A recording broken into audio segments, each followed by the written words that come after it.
ladies and gentlemen. I am Dark Riddler. Today, we have another coffee conversation.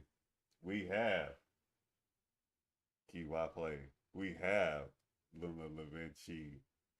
These two ladies are two of my top favorite content creators. They are very creative in their specialized arts, crafts, fashion, and they just look lovely. But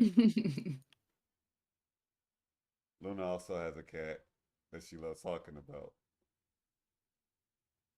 Is it The true, most Luna? beautiful cat. He's a really good boy. I'm sorry. I've met a lot of cats in my life, and Ghost is he's a really good boy. No, He's got a that's good the that's the temperament. that's the only baby talking I will allow. Talking about cats, like that's the only baby talking I'm allowing. Hmm. Well, Okay, I mean, fair enough. well, let's see. To be fair, I would generally have a cat, but I'm just not. I would have to pay a pet fee to have him. I think it's like Oh, 600-700 per animal, which is what? yeah, To own in your apartment? yeah. Like one in my apartment, just generally in my apartment, I would have to pay that much money. Like, Yo, that's crazy. mm-hmm. No, Yeah. we don't have that in Europe. I mean, I never encountered that. They sometimes write into the contract you're not allowed to have a cat or a dog or anything, a pet of any like shape, Mm-hmm. and that's actually illegal. So they can write this in, but they actually really they cannot make you not own an animal here. Like if I have a dog and I want to have a dog, I have a dog here, Mm-hmm. even if my contract says I'm not allowed to. Like she's not allowed to evict me over this because if she does, I can go to like court and like sue her and like still live here even. Really? So that's crazy. Like you have to pay a fee because your land person says no. Yeah, it's once, but Mm. still, it's like that amount of money is just like it's like Mm. say I pay 600-700 for said cat. Now I'm paying Oh, you almost mean it's once, so you're not paying it monthly? no, hell no. I Come on. thought it's monthly, dude. I was like $600 monthly just to have a cat in your apartment. Okay, one time, but still, that's That pretty that useless. does change things a little bit. That does Yeah, change things a bit. yeah, but still, one time pay fee. I don't know. It's weird. Kiwa, the horns. Yes, I'm a little devil today. Can you tell? I like them. Tell, You She's a like bit them? horny. It's true. Lord have mercy. Yeah, now You you're out. Now you're the one who's outnumbered this week. Last week I was outnumbered because we had all the boys. you knew Now this is you're going the to one that's happen. outnumbered. Like, I mean, that's true. Tell everybody about the WGT Kiwa. oh, well, I don't know if people overseas know about this event, but it's called WGT, which is called Wave Gothic Treffen in German. So it's Wave Gothic Meetup. So it's like a thing that's happening for 30 years. So this year is the 31st time they are doing this, and they go to Leipzig, which is a city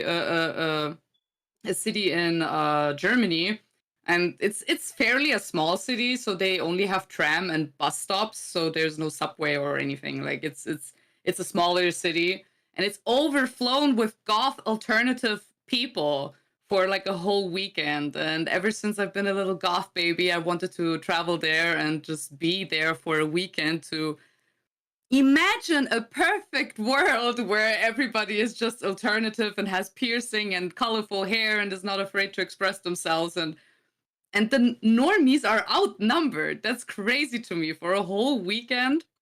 So I actually travel there tomorrow, so very excited for this weekend. I've been figuring out some looks, showing them off. I like it. It's yeah, it's like it's what I love to do. I don't know, I express my art through my outfits and through makeup and Would you say you're into fashion? Into the goth fashion? depends. Yeah, it depends because like in being into fashion, I don't know. It's Because such there's a lot of it's different kinds of fashion. You have it maybe is. somewhat goth avant-garde style Yeah, going on that exactly. I'm So getting vibes. yeah, so Yeah. like people like who watch model presentations or like art shows and whatnot. Like I also like to watch those because I think the looks are interesting, even if it's stuff that I wouldn't wear. But obviously, I'm always pulled towards the dark and mystique, and when runway looks are incorporating leather or like Vivienne Westwood, like things like that intrigue me because it plays with like unusual things that people, even Balenciaga, people look to Balenciaga and go like, "Oh, this is ridiculous and this is garbage and this is da da da da." But it's art in of My itself. It's like brain when you is going right to the Metalocalypse episode where they do the death fashion and they're making clothes out of human skin. It's in I my mean, brain now. I mean, It's my it's like favorite cartoon. I'm sorry. no. I think I remember that episode, but I think that was a play on Lady Gaga's appearance, having like this meat dress made out of real meat and It's a stuff. play on the fashion industry as a whole as they try to like Yeah, outdo each other, right? And they yeah, think exactly. this Yeah, is my art and its expression. It's the most but expensive kind of material, and here they're making clothes out of human skin. which is I in just of thought it was itself funny. again, it's like in art itself where people go into museums and see paintings and they go like, oh, I would be able to do that. Like it's an expressional type of art, or Nietzsche that went crazy and used like blood and like disgusting materials to paint his paintings, which in of itself maybe didn't really look good or like anything, but it is just there to convey this uneasy feeling of, ugh, this is disgusting blood and or urine and whatever not. And it's just it strikes an emotion in you. And I think fashion is also something that does that, because when people see me on the street they go like, oh, because they don't know what to look at first, because it's just a lot going on with me. But that's just what I like, to shock people, the shock factor. I think that's cool. So, A little rebellion. for the record, people have not actually made art out of urine, right? No, Well, they oh do. yeah. Oh yes. Yes. They Let me have. look. Let me look it up. But I'm pretty sure Nietzsche Urine, poop, also blood. used cum. I'm Yeah. pretty sure. All kind of bodily fluid you can think of. I I'm not going to get actually- into my art philosophy because I will hurt people's feelings. Aww. Yes. Aw. Yeah. Don't say I've that. been an oil painter for 35 years. I will hurt people's feelings, yes. I I have a mean, oil line. painting is a really, really high form of art. Like, it's not easy. Oil paintings take so much time. And it just, if you don't know how to use the mediums and stuff, it just, oh god, it takes for ages to dry. It But I mean, if you're is. like into Bob Ross and you know that wet on wet technique, you can pump stuff out. You know what I mean? He knew he Mhm. knew what he was doing. What style did you originally start as when you was doing art? Who? You. What do you You. mean? What do you Like mean style? like you said, like you were doing like oil like currently. I've always been traditional. I have like since I was young. I knew I wanted to be. I've been living my dream since day one, basically. I wanted to be Leonardo da Vinci. That's why my name is LunaLaVinci. I kind of figured that because, but fun fact, believe it or not, when I originally was first saying your name, I was actually calling you Luna Da Vinci until I I asked know. you, I had to and correct nobody you ever people. corrected me. And I'm like, why is nobody correcting me? This woman's clear name is Luna LaVinci. I'm like, It's easy to miss. It's easy to miss. and I'm just like, maybe she's just okay with it and just said, you know what? I'm just gonna let him just have this. I wanted to oil paint since I was a child, and I was constantly told no. And it wasn't until I got to my like junior senior year of high school that I sought out like the best teacher in the school, and I said, I want to be in your class. I will I will give up my lunch period and I will come to your class and you can grade me, and it doesn't have to count toward my grade. I just want to learn how to make paintings and sculpting and all that stuff. So all the traditional type of art, drawing, advanced drawing, painting, and watercolor, acrylic, oil, all of it, sculpting, even from sculpting statues to pottery. I did it all in the course of like a year and a half, and I learned a lot. And he like That's really, determination. I love that. yeah, he really pulled through for me too. This teacher, Mr. Duca was his name. He's Italian. Shout out. So I got a question. So There are Europeans out here. I finally got my hands on oil painting materials, learned how to stretch my own canvas, and learned how to use the mediums. I knew it. I was like, this is what I wanted to do. And I still now I took a break. I took a big hiatus from painting. Oil paints are really expensive. They're really, and really they take, expensive. Again, and they take such a long time, and you kind of like grow such a bond with them, because back in the days when they used like oil paintings and stuff, they cover it up, like, because most of the time it's not easy to scrape it off, or like they just redo it and paint over it.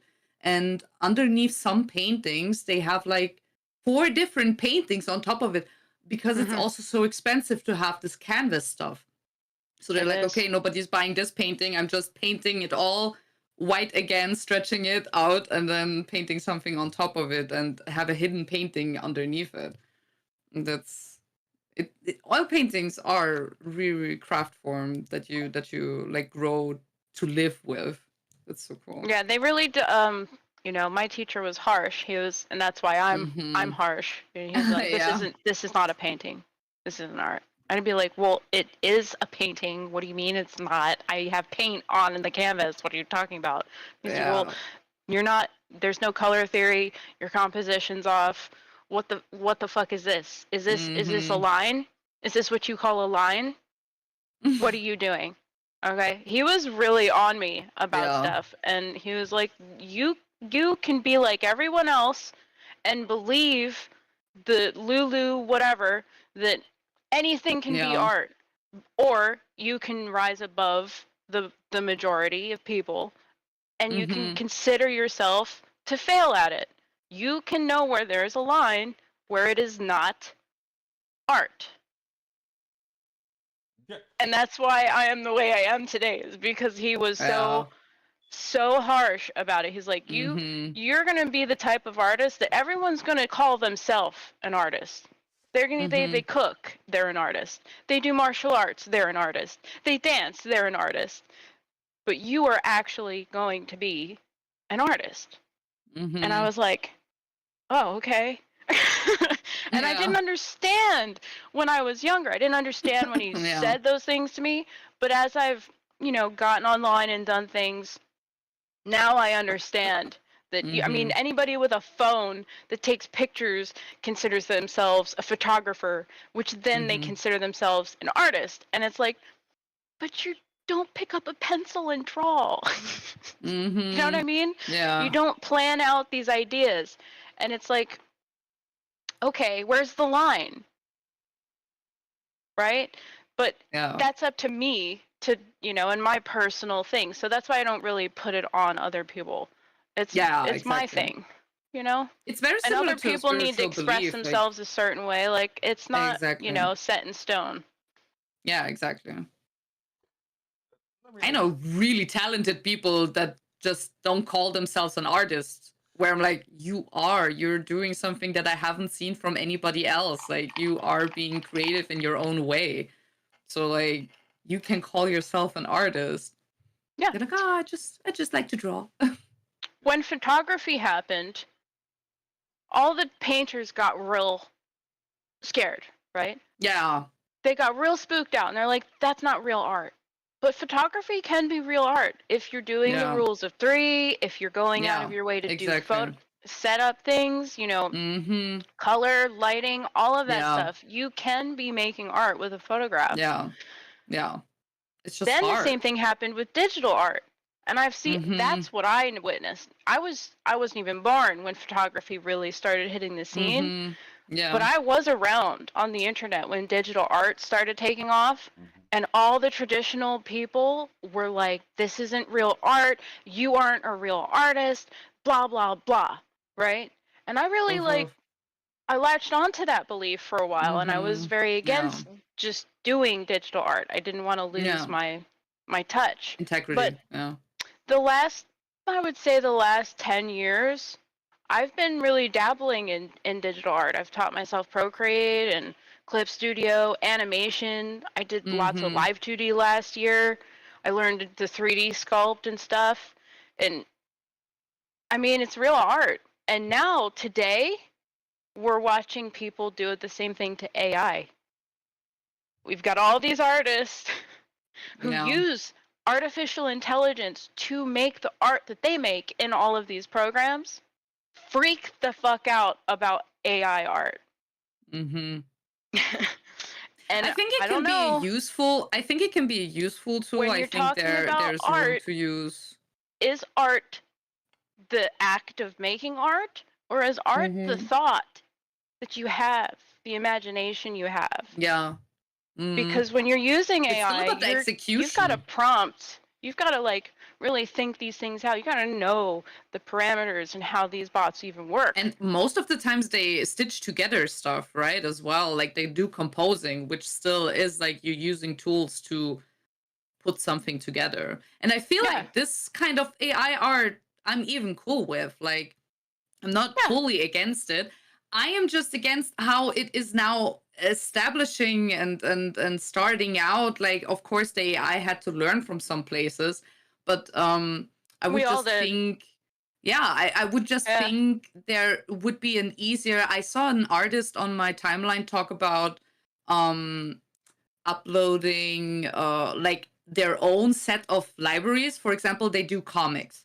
So they upload like a style of their room from this character that they would be drawing a lot of times since the comic is around her and in her room and everything. So instead of like drawing the backdrops all the time or preparing something, you're just feeding that to the AI and they like render it. And then you can prompt like, show me room from this angle or position window or whatever not. And then that's a tool artists could use to even like pay money monthly or something as a subscription service. It's a really to good use and prototyping enhance tool. their art. That would be sick. Yeah. But they just taking stuff that is on Google because it is on Google is a little bit. Well, I don't know if you've seen on Facebook, but on Facebook there's a bunch of these accounts that are just blatantly making AI art and basically just like tricking people into believing that it's, you know, it's like they've got this like destitute black kid building a big giant Titanic out of garlic bulbs, and and the caption is, "I made this with my hands." That's just garbage. Like, let's be real. That's just stop. The generation that told us to question everything that we see online is now believing everything they see online, and then now it's our turn. We've got to be like, hey guys, it's not real. It's not real. Devious said he probably an AI without knowing it because he can't draw hands. You know what's really fascinating about that though? Most people who are starting out drawing, who are learning, they also struggle with hands and feet the most. Yeah. Doesn't it make the AI seem more human to you? Because it did to me. I was like, oh shit. Obviously, I had trouble with that too. You know? I remember the first AI. Drawing, yeah, I saw the first AI like generated whatever not what in like I think it was 4 years ago. Google had like a little beta project where you could type something in like dog or whatever not, and it would like create the picture, and that was like the first steps of of doing that. And like those pictures are a fever dream. Like those look so scary because I was everywhere were dogs, like a green scenery of like grass and trees and whatever not. It's all like mini dogs in there, and that was scary. But now 4 years later, it's so advanced, and it's happening I don't know. fast. Yeah. Yeah, it's difficult to control such a thing, but I think, like you say, like I photography don't like how and much it's digital controlled art. already. You know what I mean? I don't think it should be like behind a paywall. I think it should all be open source. Because the people who are forced to pay actually have a market advantage. That's why you see these people on Facebook taking advantage of it, trying to make money off of stuff that isn't real. Did you see the shitstorm about the Wacom tablets where they have like a promotional campaign going on, and the digital art logo they had was AI generated, and everybody was like, out. Nah. I mean, personally, Wacom is overpriced garbage anyway. Absolutely, I have a Hue on. I have a $3,000 Wacom monitor with touch. Right there. Yeah. And I use my iPad more than I use the Wacom. Okay, yeah. I also like to draw on the iPad, but for my PC, I have a Huion tablet. Yeah, Huion's good. And it works perfectly normal. For the price, it's totally good. Y'all brought up 3D sculpture and all that. I'm gonna actually refer y'all to somebody. I think personally they're very freaking good. Like, and that's actually underestimating their talent. Like, I think he a younger cat, but he's done all types of characters. He's done certain cosplays and everything else. Like, I think y'all would literally. His name is Ryu Studio, something like that. Hold up, because he does good. He does like hell of a work, and I would love for y'all to look at his stuff and give your opinion. Hold up, let me see if I can. I found this 3D sculpting program on the iPad called Nomad. And it's one-time payment of $15 or $12, something around that. Very cheap, and it's just absolutely gorgeous. It's a wonderfully awesome little 3D sculpting program, and you can take it anywhere because it's on the iPad.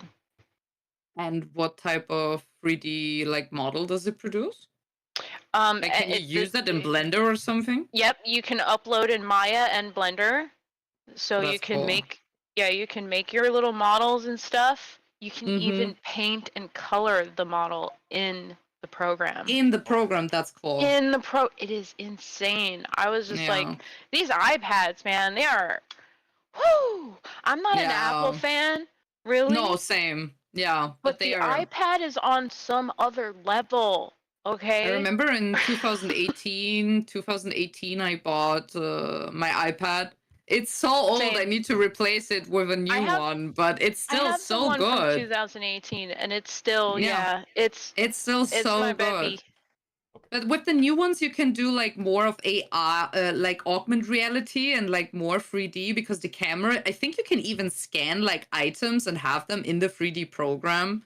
I need to look into that. I think a friend of mine told me about it. But yeah, I'm also not an Apple fan at all. But the iPad is so good for drawing, especially when you have like this paper-like screen protector.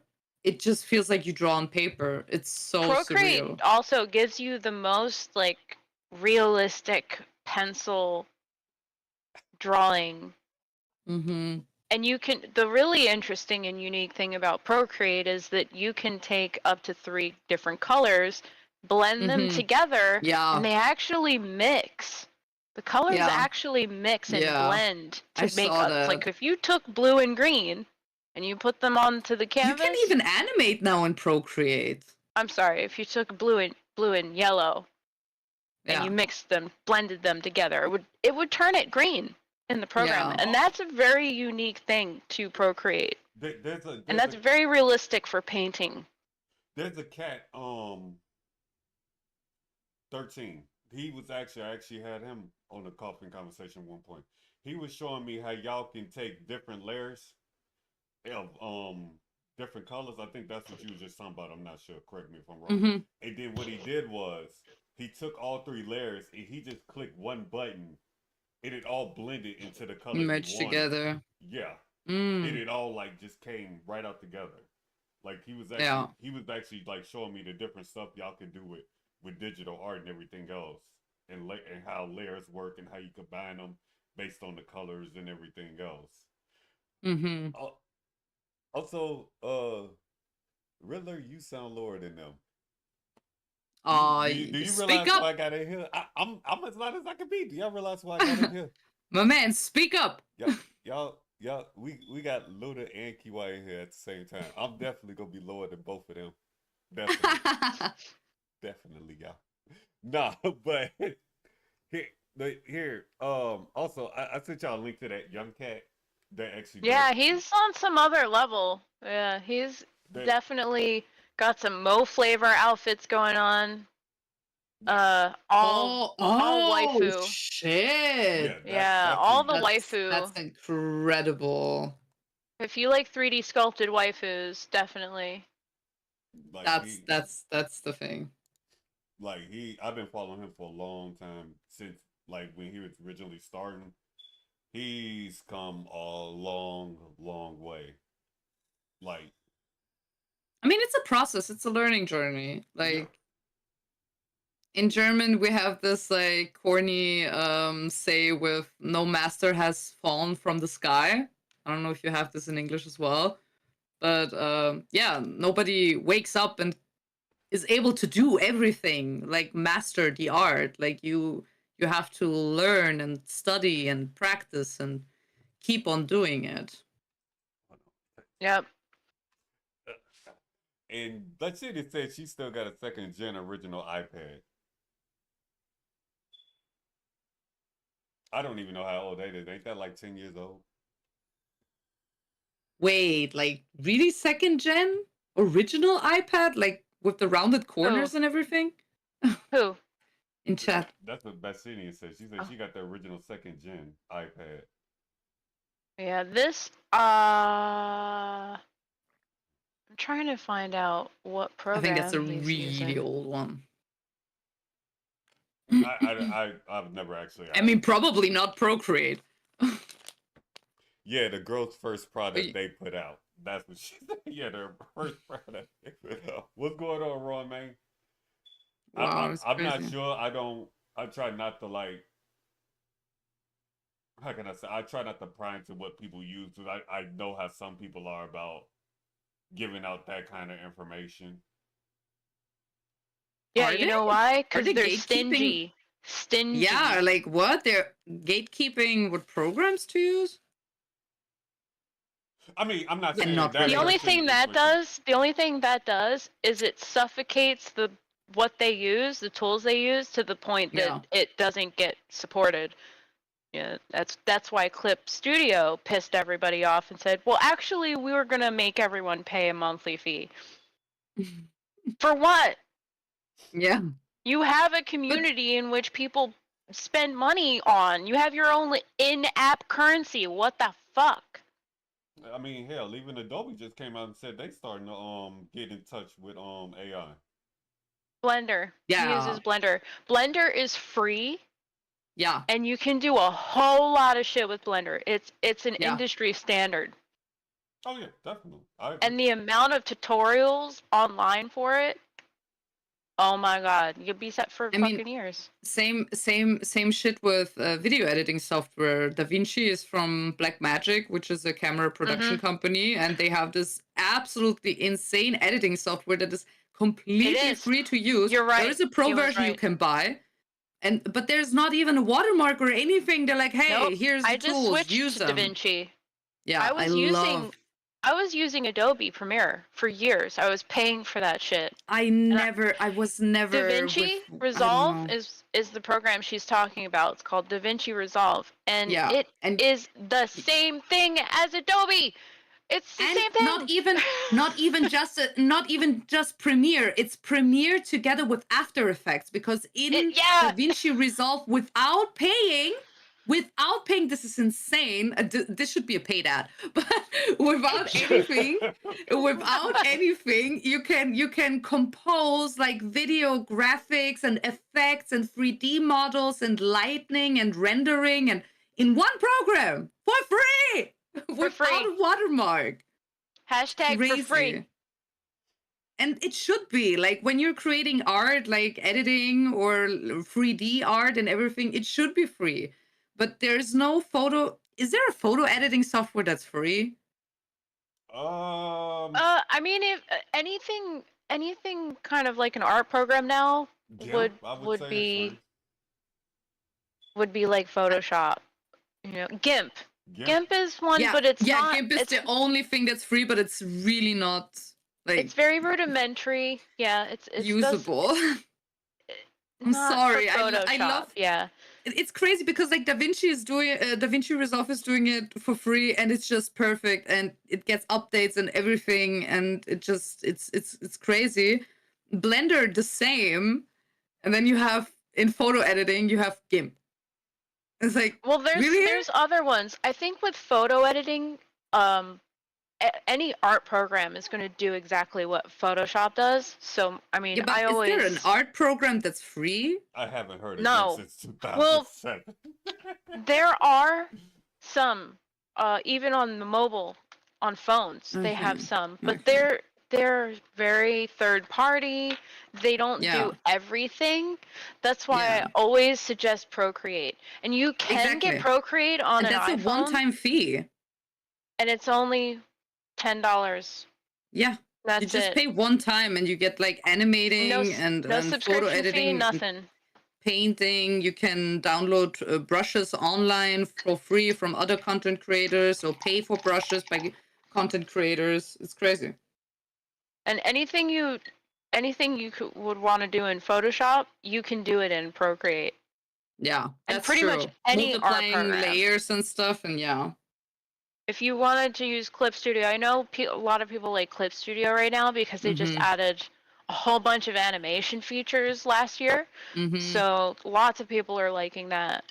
I have Procreate Dreams where you can animate, but it's a separate app, and it did cost like $20, but it's really nice. But it's good. It's a really nice animation app. Exactly. Let me ask y'all this though: what will be a good wallpaper one day? Okay, you know how some people got the wallpapers and they be animating and all that shit. What would be a good program? wallpaper engine on Steam. That's the one everybody uses, I guess. It's the one I use. I'm not sure how you upload your own, but I mean, if any kind of animation program is gonna, you just do it in the dimensions and the resolution that is your phone or your computer, and you upload it and then bam. And see, and here's the crazy thing, like, I want to go have it to where you can have like, and I guess this is more site determined based more, like where you can have your cover photo animated if you want it, your profile picture animated if you want it, stuff like that. Like I'm all for like the way it is now, PVPFPs and all that. I'm just saying, can we just make it to where like Twitter, your cover photo, if you wanted it, you can make it animated and all of that. Like, that's really what I would like to see. Why on Twitter? I was just naming one specific, but in general, like social media in general, like how. I mean, Discord kind of does that with like Nitro and like the different. A little bit of that, but what you mean is like photo morphing, like for example, like Smile, if it's just a still photo or something. You mean like manipulation to that, or do you just mean like a nice frame around the? Yeah. Like if I want to say, like how you just brought up like wallpaper engine. If I wanted to use say wallpaper engine and take it and just put it as my cover photo on Twitter, I would like to be able to do stuff like that. Okay. They used to a long time ago. Twitter had something like that, but they don't do it because there's so many people on Twitter that it might actually break the site. That's fair. Yeah. I can believe it. There's just some things, like with Discord, it's possible because it's an individual account and you have individual servers that are capped. You know what I mean? There's only so many people in a server. And you have to pay to have extra people on the server. You need Nitro or something to get like hundreds or thousands of people, right? So something like social media doesn't do stuff like that because you have to, on Twitter, you have to pay for extra features anyway. If you want to upload a video that's more than 30 seconds long, you need to pay for Pro. You need to pay for the check mark. Surprising. Yeah. That's why I left. Yeah. I'm just oof. Yeah, I have a check mark because I like Twitter. Yeah. I like Twitter and I hate Twitter. I have a love-hate relationship with it because it's like driving. Everyone else on the road is pretty stupid, and I'm afraid they're gonna hit my car. Yeah, you know exactly. What I mean? That's how I feel about Twitter. Yeah, no. Everybody it's not like you using the Twitter. program. It's not like you using the program. It's like what everybody else does. Like, yeah, people get on the road and they're like, they think they own the fucking road, and I'm like, you don't own Twitter. Even me paying for it, it's like we're all driving on the same road. Yeah.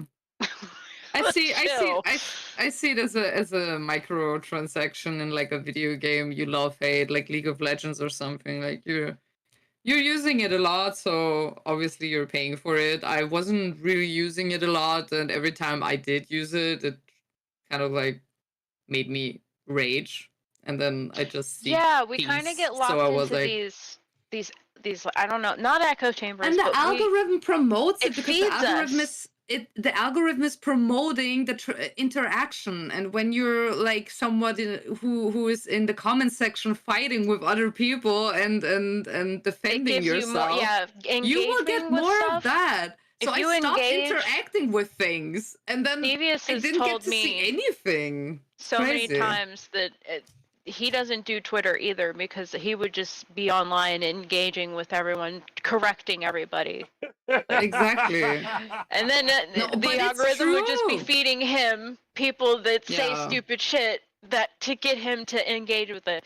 And it really is, you do really have to have some serious self-control with not just Twitter, like, social media in general. Yeah, exactly. Like nothing gets under your skin. You're just like, okay, you said that, whatever, blah blah. But I'm not that type of person. I see somebody going, being gay is stupid, and I'm like, okay, no, you cannot say that. And I'm getting infuriated by those. I'm just like, shut up. Why are you saying that? So it's hard to just block people. I try to remind people all the time this because it reaches fever pitch. Like at least you engage and try and have discourse with people. Exactly. But there's this one issue. This one girl on Twitter was like, "Let's just put out 30K to just wipe this guy off the planet." I'm tired of seeing this guy on my timeline. She not lying. Just 30 fucking K and just wipe him out, kill him. I'm like, bitch, I will can't show you you just the block? tweet, Kiwa, if you want to see it. I know exactly what she's talking about. Yeah. Said it while live. That's insane. Yeah, it's pretty.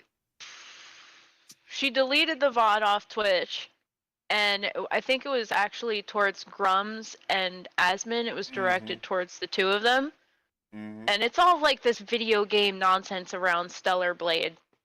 She's like, okay, let's up the price to 30K, make these men disappear from my timeline. I can't stand seeing them anymore, and make her boobs bigger. Totally just it's like, yes, it's one thing if you want to engage with and have a conversation with people and bite back at people who are being stupid. But something I try to remind people of a lot now, too, is that a lot of the engagement on Twitter, especially right now, is bots. So the people who are saying gay is stupid, I guarantee you aren't real people. They're AI. Because No, real but it's people don't say true. stuff like that. Real people, It's true. real people create bots that say stuff like that to get But people I'm like sorry. you upset.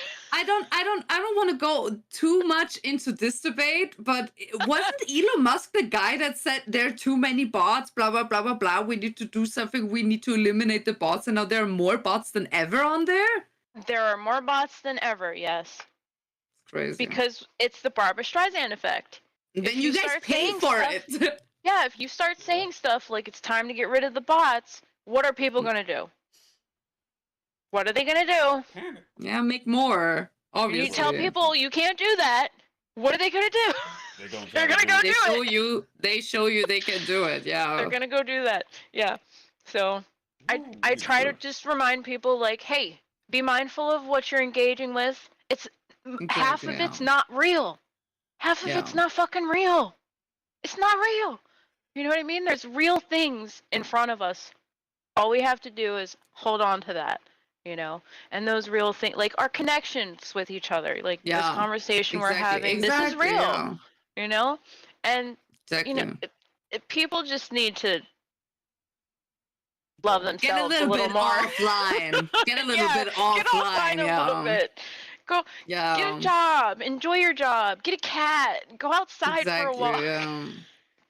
Do something else, but anything but sitting on Twitter all day.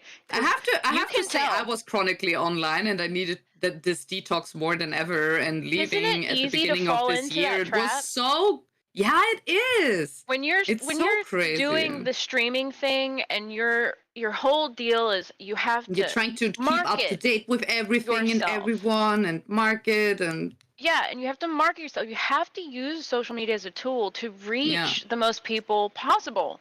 And then you fall into this algorithmic trap and these echo chambers that just kind of latch onto you, and it's like they know how to get into your head and get you to engage. And that's why I tell just don't do it. Just removing yourself from it was probably the best thing you could have done, because now you have the space. I'm pretty sure. I'm pretty sure at some point when something gets changed or anything, I probably will be promoted to come back. But right now, I'm enjoying the easy life. Yeah, enjoy being a little away bit more from it. Offline. Yeah, exactly. Just concentrating on Instagram and than I used to, because I noticed this upward trend of engagement baiting, and it's like ugh, I just don't want to participate in that. You know, if I'm going to engage, I want it to be genuine and authentic and real, so that's why I only post certain things when I feel like the bear thing. I think the most recent thing I said on Twitter that kind of pissed people off was that I was like, I'm not agoraphobic or whatever, which is the rational fear of men. But like to think that you can rationalize with a bear and not a man, like how? I want to be a druid too. Tell me, how do you do that? No. I mean, how do you I would still also choose the bear. I have to say, because the envisionment of a random stranger man in the woods would traumatize me way more than the bear just killing me. I do have to say, because the question will always be there. Like, I will always be scared about that. The thing that men don't understand about women is that women have to always do this risk assessment. Because men are dangerous for women. And what women don't understand is that painting all men with the same brush is sexist. Yes, it is. And having an irrational fear.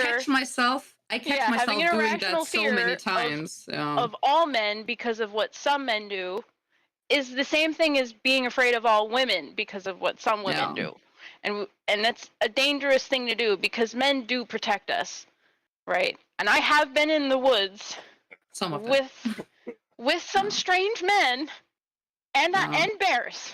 I have encountered some bears. And without those men around, I'm pretty sure that bear would have eaten me, because I was pissing my fucking pants. I was like, there's a bear.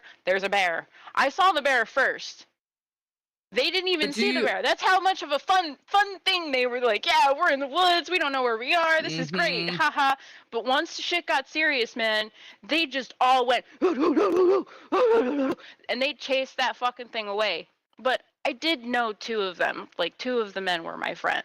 And the question is, would you choose a strange man or a bear? So I get where people are coming from. It's just irrational to think that you can rationalize with a bear, right? This chick on TikTok was like, I can reason with a bear. I want to know how. How? I'm not too sure. I'm just living off of European propaganda, but I think She's you guys honest. in America. I think you guys in America have like something like bear training, because I have seen some like videos like on Reddit where they go like, oh, they showed us this in school. Tell me you live outside the city without telling me you live outside the city. You all know this video, blah, blah, blah, blah, blah. Where it's like an earthquake or like a natural cause, whatever, blah, blah, safety video. But it's like, if you live in an area where bears are common, you get to have like training how to encounter a bear. And I think I heard of some techniques where you can like for sure make the bear go away, because not if it's hungry. Actually, if that bear's hungry, you're in trouble.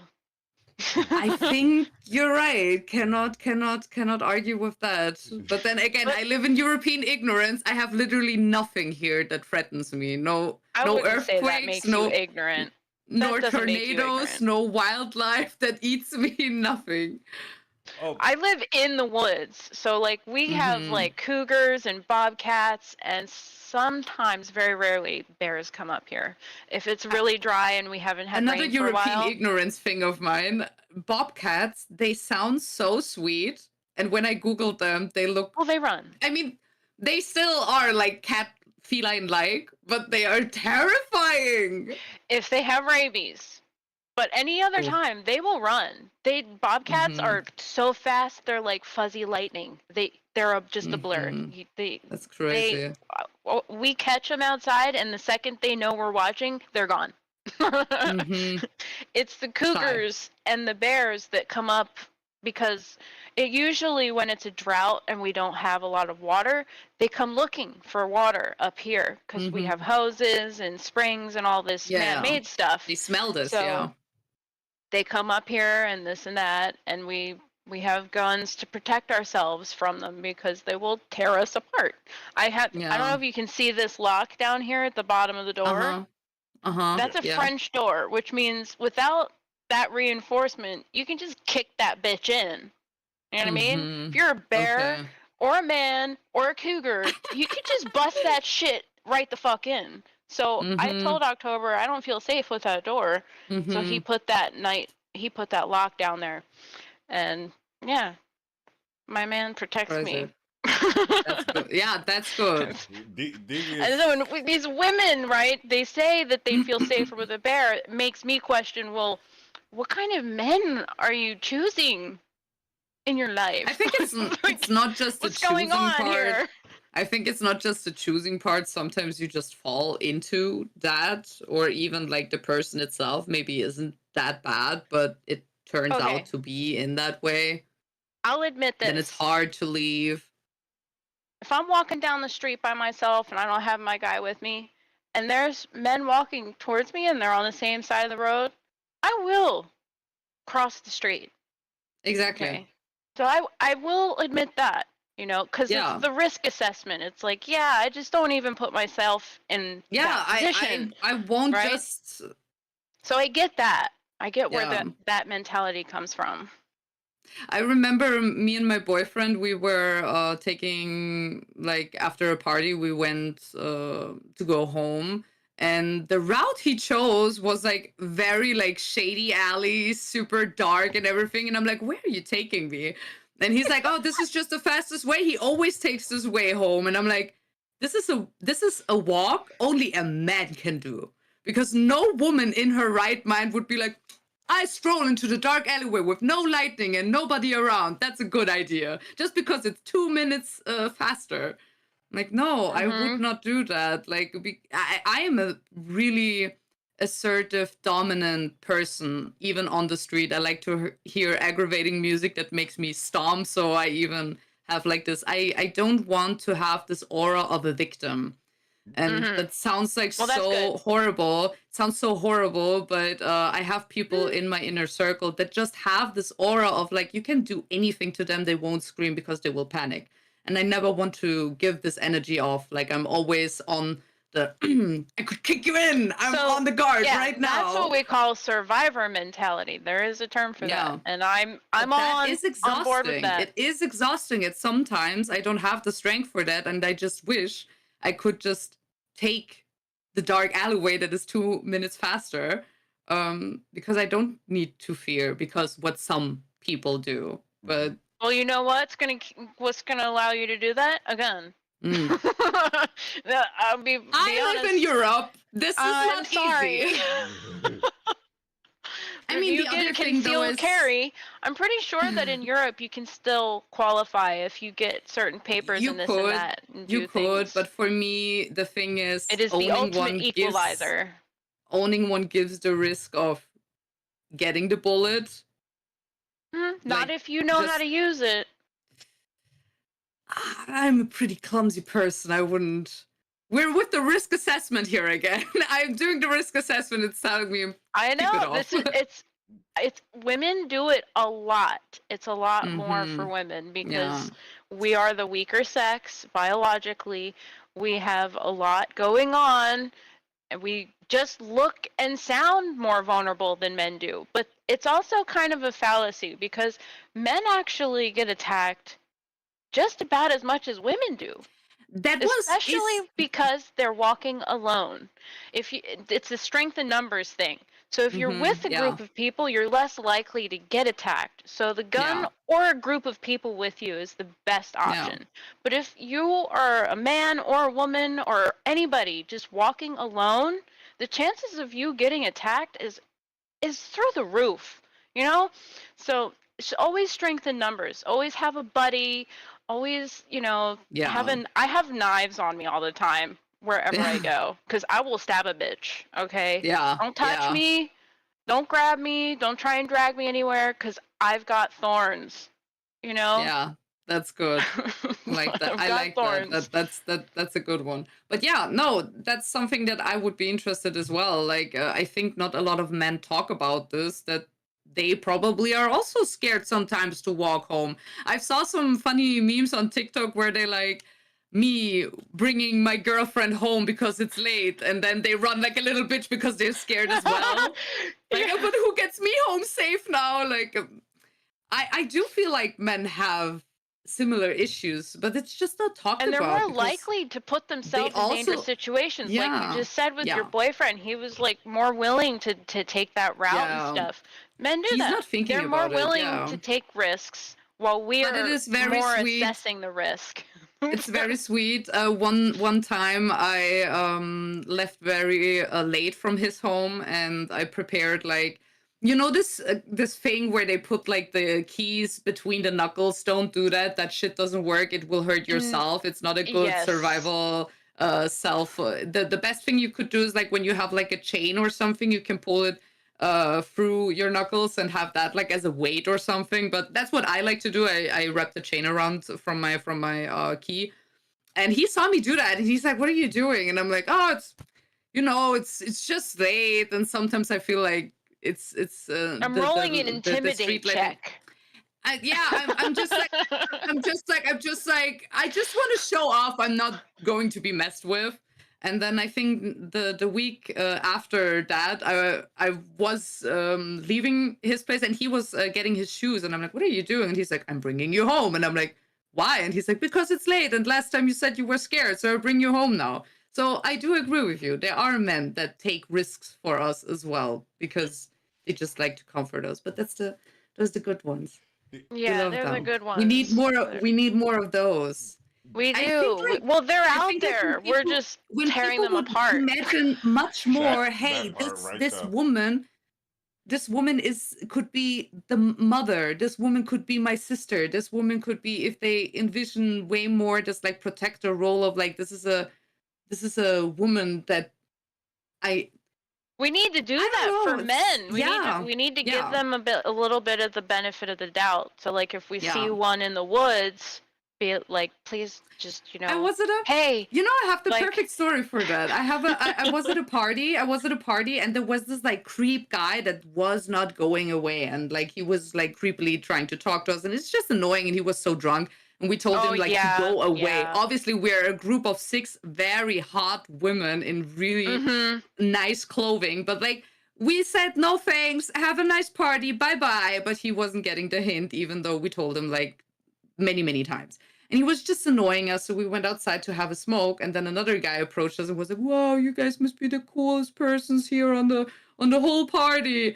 And I was already in my guard because I was already like, why is this guy saying this? Is he trying to be creepy? Does he like just hang around, check us out, blah, blah, blah, whatever not. I was already on guard because of the bad situations that I just encountered inside, and I was so worked up over it. And then my friend joined in and assessed the situation. And he was like, wow, I'm sorry, I don't want to come off like a douchebag. I just think you guys are cool and wanted to have a chat with you guys, but I can leave if I annoy you. And then my friend said, no, we're just tired of everything, blah, blah. You're probably pretty cool, so like you can stay. And that was where I realized like, this guy is probably pretty cool and fun because he wasn't disrespectful or anything. He wasn't creepy. It was a nice conversation that we had for like the next 20 minutes with him. It was a nice and pleasant I've situation. Noticed about there's this mental illness pattern, and a lot of guys can come off creepy because they just don't understand social cues. Yeah. And we go, well, what's wrong with you? How come you don't know that we're like, just like, no. Yeah. Yeah. And horrible. These guys who come off as creepy tend to be kind of okay sometimes because they just aren't getting the social cue hint. They just think that, okay, we're all out in public, let's mingle and talk and whatnot. This is what we do when we go out, right?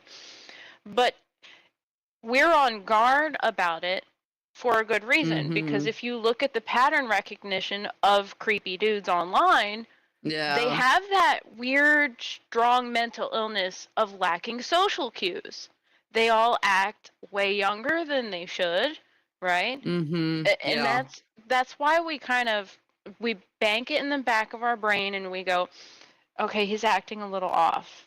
This is coming off as a little creepy. And that's the radar we have. And then if, you talk a little bit more, I grew up in a city, so I had people literally talking to fucking walls and screaming at the sky, having conversations and arguments with God, and just walking right up to me and going, hey, Miz, how are you? Where's my this and that? And blah, blah, blah. And I'm like, oh, yeah, this is great. Yeah, I'm having a great day. How are you? Yeah. I'm Hillary Clinton. What's up? Yeah. Like, you just have to kind of go with the flow. I used to be like, I'm Jacqueline Onassis. And they'd be like, oh, shit, honey, you hot. You got it, right?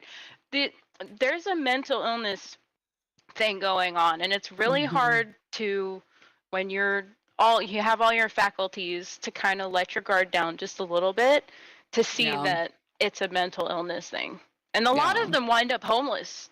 They wind up homeless, they wind up hooked on drugs with no one to help them because they are lacking those social cues. And they are left from society as well. Sometimes most of the times they don't even have like someone to confide with, and they're really alone with all of this. Yeah, and worse, we like start lumping in normal men when normal men just, oh, he's ugly. That doesn't make him creepy, okay? Exactly. I used to have these girls in high school, man. They would be like, oh, that guy's so ugly, he's so creepy. I'm like, what? Where's what logic here? What's going anything to do with anything? And if you return it, that's so unheard for. Like, nobody would. That's crazy. The things that women say to each other are different. You know that. When women get together, they let things just fly out. Right. And it's true. Like, they will just clock a guy for being a little less than handsome and be like, nah, he's creep. And that's where I find like a lot of problems. Me personally, this is a matter of subjective too. I feel like the whole flow of the conversation thing is like dead. And as Luna stated, it's pretty much about looks and who you know now. Yeah. Because especially like, with Tinder and these you know, these dating apps have really just cut off all the convo. You're right, yeah. Definitely. Because it's like I used to be able just to, how can I say this? Feed off of what somebody else was saying to me, and you know, you just talk from there, and that'd just be that. Now it's just like if you do that and the wrong thing is said, it's not you two that have a problem with it, who technically are in, that's your conversation. It's everybody else. Oh, he's not 6 feet tall, swipe. Yeah. And he's doesn't brush his hair, swipe. Something like weird shit. The feelings I had in my first long distance relationship, we met over on Skype. And like, it was just his profile picture and my profile picture, and I had a picture of myself. But he was just like a mystery. And we just talked and like we called each other and had like pleasant talks for hours. I fell in love with this man. I didn't know how he's looking or anything. And then like we did a webcam stream for the very first time. I was so nervous. And I thought he was looking good. Like I was already in love with his personality and everything. And he was like, oh yeah, but I'm a little bit ugly, blah, blah, blah. And I'm like, what are you saying? You're gorgeous just the way you are, for me at least. And then when we met for the first time, he was so tall. I was like, I didn't imagine you were this tall. That's crazy to me. The awe and the wonder that comes with all of this, the whole experience, is so rare nowadays. Yeah. Like you say, everything is like on the menu, on the platter. Tell me, how tall are you? What is your occupation? What is your job? What is your religious belief? Do you drink? Do you smoke? No, swipe. Oh, I don't like the dog. Swipe. It's crazy. You go by so little things to judge. You don't get to meet people. Exactly. Yeah, not anymore. I remember the AIM days. AIM, MSN Messenger, Skype, all of them. Yeah, we're going back in the day here. My age, really. You is really showing my age. I'm dating myself here. I remember dial-up. Bruh, whoo-wee. I don't look it, but I'm approaching 40 fast. It's 40. Coming fast. Devious said, I dislike the phrase creepy. Is used to destroy and dismiss a person's character, personality, and entire being just because of a feeling. Yeah. Yeah, it's true. It's true. I've seen it happen to guys so much. Yeah, it's sad that it happens to men. I feel like men deal with a lot of sexism that gets swept under the rug because, you know, we as women, we justify it in a lot of ways because we should be scared and we should watch it. And yes, we should. But at the same time, I think a lot of men wind up getting lumped in who shouldn't because of things like mental illness or just not fitting into the handsome, chiseled Chad look. You know what I mean? All these women on Tinder, they want this, they've already got the idea of the person they want in their head, and that person just doesn't exist. You know what I mean? You have to meet people and accept who they are. And learn to love them as well. Like, yeah, exactly. Yeah. Grow together. So yeah, I kind of blame the dating apps a lot for this. Yeah. For sure. For sure. They made it so much more easier and accelerated the speed. I tell people outright, the age of having a personality is dead. I'm gonna get some more coffee. I'll be right back. I can still hear and talk though. Because it's like, for me, it's like nobody wants to have a conversation no more. Nobody. It's about like you just said, Kiwa. It's like it's a checklist. You have to meet that checklist. Yeah. And that to me is sorry. It's like, okay, what if said person meets that checklist, but they're a complete fucking dumbass? Mm-hmm.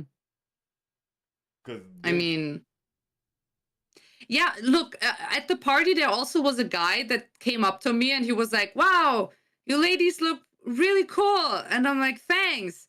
And he's like, so can I ask you, do you like women or men? And I'm like, you want to know if I have a boyfriend? And he's like, yes. And I'm like, yeah, I do. And he's like, oh, I'm sorry. And I leave now. And I'm like, hey, but thank you. Thank you for trying. Thank you for shooting your shot. You did well. Have a nice evening. And then he left and I never saw him again.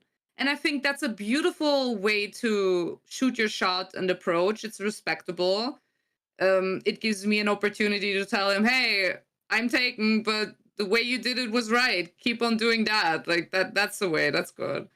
yeah, I really like the way he did it, and I feel like this should be promoted much more. Yeah, we should encourage that kind of stuff for sure. When men do like being something respectful, good, because we you need don't to understand. reinforce it positively. You don't so they understand how know. many men I had that felt entitled to like an answer of me or whatever. They're like, oh, can I buy you a drink? And I'm like, no. And he's like, why? I'm like, I don't need to tell you why. I just said no. Have a nice evening. Bye. Why are you this persistent? Like, maybe I don't feel like it. Maybe I want to be alone right now. Maybe I don't want to talk to someone new. And it doesn't even matter if it's a man or a woman. Like, I just need my space. No, you are not allowed to buy me a drink. Thank you. Have a nice evening. And they still keep on standing there and wanting an explanation and that you justify yourself. And I'm like, respect my boundary. I just told you no. Like, thank you for shooting your shot. Move on. yep. Why do I? And then like I have a boyfriend. I can see your boyfriend. Is he here with you right now? No, I don't need to bring him everywhere I go. Like the worst. I know exactly what you're talking yes. about. And when And I was they're just living in the so- city, it's even worse. So like when I'm out in like a rural kind of area now, and I don't really go out by myself, but there was a few times when October went to the bathroom and I'm at the bar by myself and somebody comes up and says, hey, you're really pretty, can I buy you a drink? And I said, I'm not here alone, I'm here with my boyfriend. And just instantly just like, oh, I'm sorry, I didn't mean to encroach on anything. I said, no, it's fine, thank you though for the offer, it's very sweet, because it is a very nice gesture to buy somebody a drink and shoot your shot. I don't want men to feel deterred from trying their shot with some other girl, It's exactly what you're talking about, the ones that stand there and leer and they don't get the hint. And you got to tell them 4 different ways. Like this guy that called me from Comcast today who was like, but you'll save money on your phone plan if you switch to Xfinity. I'm like, bro, I don't pay for my phone. How many times do I have to tell you? What are you doing? What are you doing? What are you doing? Yeah, they don't listen. I don't know. It's crazy. Okay. There's girls who do it too, man. I've had some girls hit on me since I've lived in California. Oh, yeah. And holy shit. She's, what, am I ugly? What, am I too good for you? It's just like, get away from me, bitch. What, am I too good for you? Oh my god. Like, yeah, they do it to me too. I had this one girl just grab my ass at a Dream Theater concert. I turned around and looked at her and I pushed her, right? And I said, don't fucking touch me again. And she starts giggling. Because these bitches know they can get away with it.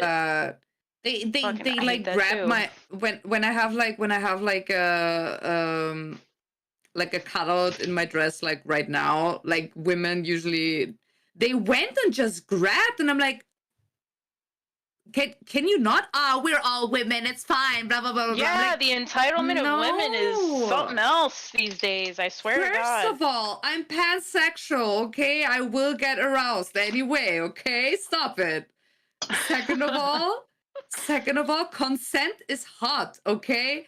You may ask me, wow, your boobs look so nice, can I touch them?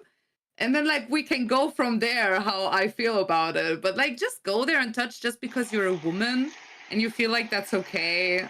It's I don't know, I also have been a teenager and thought that's okay. You do not but like have for me, permission to put your hands on me. Yeah, you're like, I don't care if you're a man or a woman. Do not touch me unless I have given you explicit permission.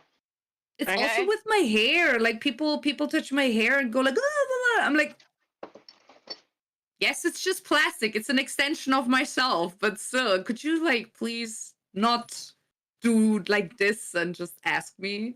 Like, wow, your hair looks so cool. Can I touch it? I'm like, here, there you go. It's just normal manners. I don't know. People sometimes. Dioki said when she was when they were in a relationship, a guy asked her, and I said I have a boyfriend, and he said, "Well, you are missing out." That is confident. That's super hot. Like, I don't know. That's like yeah, you're missing out, and then leave. Like that's also a good way to come back. That's cool. Devious said, "If you don't ask, you will never know." That's how I feel. That's true. Exactly. That's why I complimented him. I'm like, yo, thank you for shooting your shot. There is no way he would have able to know this. And I told my boyfriend about this as well. Like, I'm like, dude, this guy came up to me and it was like the nicest hit that I ever gotten. Like, people come up to me and go like, oh, you're so hot, blah blah blah. A woman like you probably isn't single, right? And I'm like, no. Oh, so who is the lucky guy? Is he here? I'm like, you're trying to force me into this very disgusting conversation that I really don't want to get into right now. Like you're trying to ask, where is my boyfriend? Oh, he's not here. Well, he will never find out. Blah blah blah blah blah. Like, whatever you're doing, just stop. It's disrespectful of my intelligence. Even like, just be a normal human. This guy just came up and was like, hey, you're single? I'm like, no, but thank you for shooting your shot. And he's like, okay, I'll leave. Bye. And I think this might be why I love the gaming community the most out of like even the art community and like rave communities and things like going out people. There's something about like gamer guys that is just like, some of them are a little tweaked and they don't get the hint. They've got the social cue issue. But for the most part, like when I went to PAX conventions and I went, and I was walking the floor by myself, I never felt like I was in danger or in trouble. No guys approached me and just started touching me.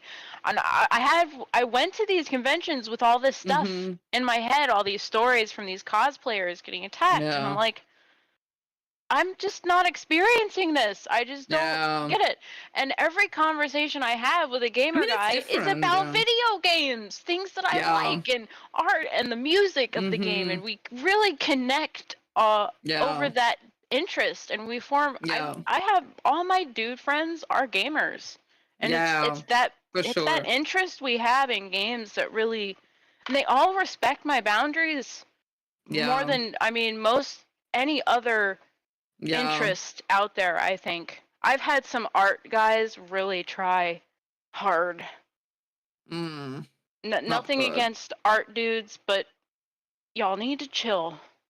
Okay? They sometimes need to relax a little bit. they see this imagery of the movie The Parfum, where everybody has sex and it's like a huge painting and like everybody is like, it's just art. It's like, here, let me draw you naked. Can you send me nude pictures of you so I can draw you? Like, oh, can I take your pictures sometime? Can we do like a photo shoot sometime? Those two, I'm like, what is this, the 1970s? Are you kidding me? Okay, Harvey Weinstein, we're not doing this. Like, it is very strange. Some people come right out of the fucking woodwork with that. No social cue, no inhibition whatsoever. It is just like, because it is a community of very open-minded and loving and open-hearted like people. Like, well, I like open-minded. I'm totally into that. But when you're so open-minded, your brain falls out of your fucking head, and I gotta catch it in my hand. We've got a problem. We've got a problem here. That's funny. I don't be catching no brains, okay? You don't want to catch these brains, especially. Keep that common sense, So common sense, common courtesy. I feel like, those things are kind of just lost. There's a certain desperation in the air. And then when you have groups like incels and femcels, you've got these people, they've already got it in their head, well, I'm ugly, no one's ever gonna love me, I'm so unlovable. And it's like, when you talk like that, and you say those Yeah. things and you're Yeah. like literally telling other people those things, Yeah. yeah, nobody wants to be around that stuff. Everybody who is loved and liked has to work really hard on their self-image and what they project out into the world, that other people. Mm-hmm. If you make other people feel like shit, they're not going to want to be around you. Okay? Yeah. If you make other people feel like you have to be their therapist, they're not going to want to be around you. But if you can Yeah. project outward this sense of sturdiness, this sense of somewhat confident personality, you don't have to be perfect. You just have to be a little likable. You have to just find something, anything about yourself that you like and stick to that. And that's going to make you likable to somebody. Okay? Just Yep. not everybody. I mean, I'm a pretty cute girl, but not everybody likes me because I got a big fat fucking mouth. You know what I mean?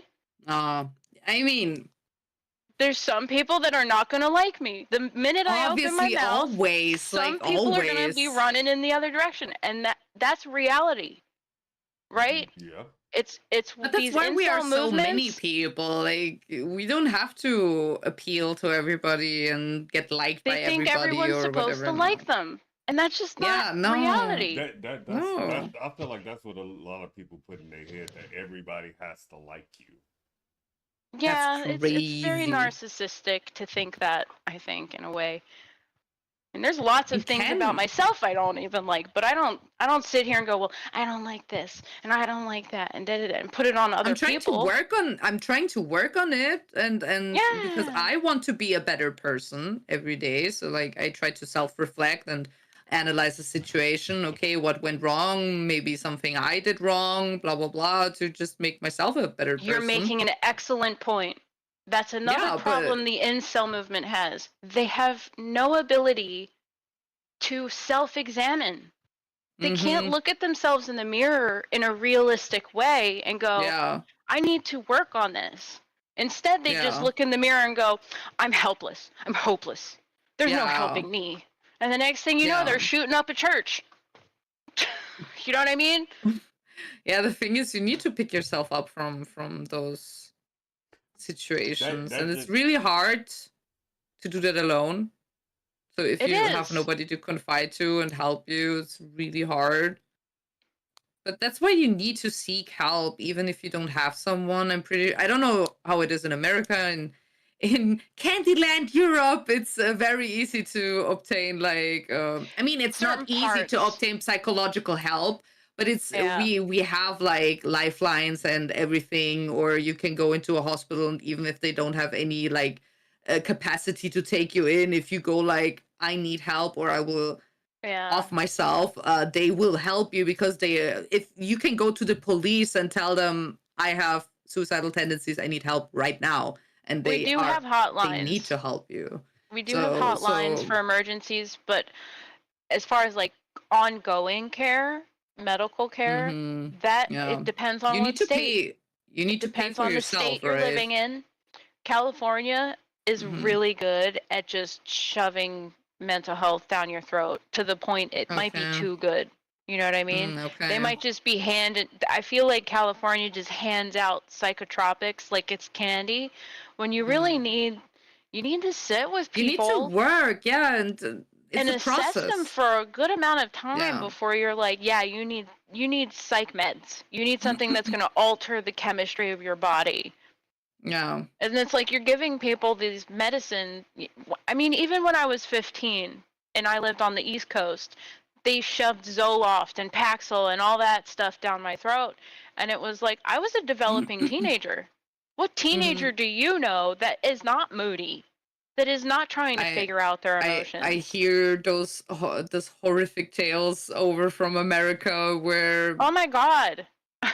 I don't know if if this is a huge issue here in Europe as well, but I feel like getting something prescribed when you're in a young age over in America is way more likely than here because like ADHD and everything, and then is it? I think in German it's called Ritalin. I don't know what it's called Yeah, I in mean, what are English, you but feeding your child, first of all, that's making them hyperactive?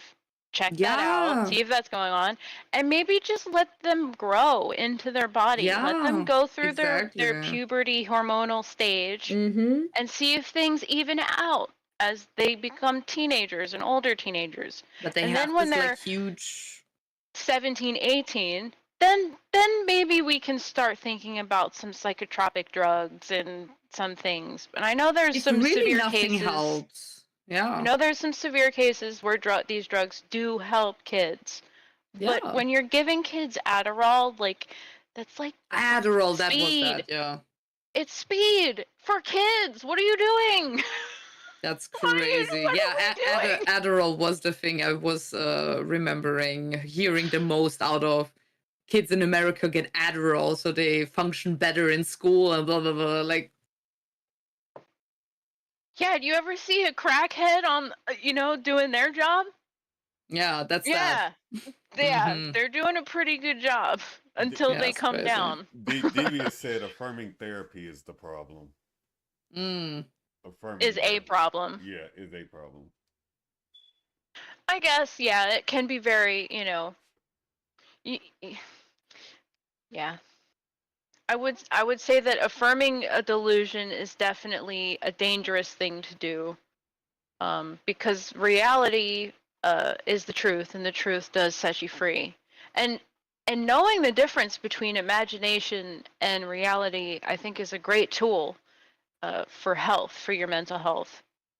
For me personally, my dad was very, pushy against my mom. And my mom is a malignant narcissist. She still is. She's a monster. And she's always lying about this, lying about that. And any kind of telling the truth, it was like I was getting in trouble, right? But my dad would push back, and he would push back with the truth. He'd be like, "What are you doing? What do you mean?" And I watched him do that. So that's why I'm kind of like a truther now. It's like I want people to be healthy. I want people to be emotionally fortified and strong so that when the wolves come, they don't get eaten alive. Because that's who these predators, they're preying on people who have that, like you were saying, a victim mentality. This victim aura around themselves. It really puts them in a very bad situation all the time. And then they wind up getting victimized over and over again. And I hate to see it. I hate to see it because it just, they don't have someone around to be like, listen, I know you're feeling emotional right now, and those emotions are important.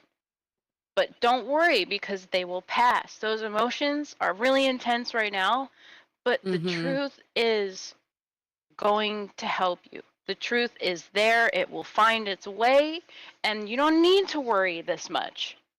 As soon as that happens, it's like when the doctor tells you have cancer.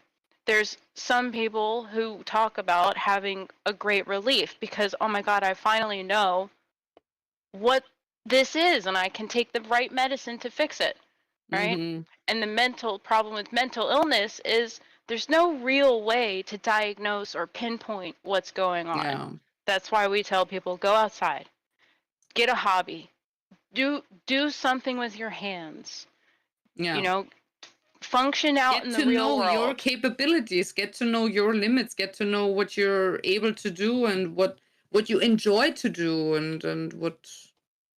The more you do that, the more you will have a real model of the world around you, and you can function better. I couldn't function at all. I was an emotional wreck. My mom wrecked me. I had no idea how to talk to people. I was a fucking miserable bitch, right? But now I have the ability to articulate. I've spoken to people. I've brushed up against people. I've had my disagreements with them, and I've calmed down a lot. I used to be so aggressive, but now I'm more assertive, and I think that's kind of the difference. Is that I needed somebody to say, "Hey, you don't need to be so aggressive."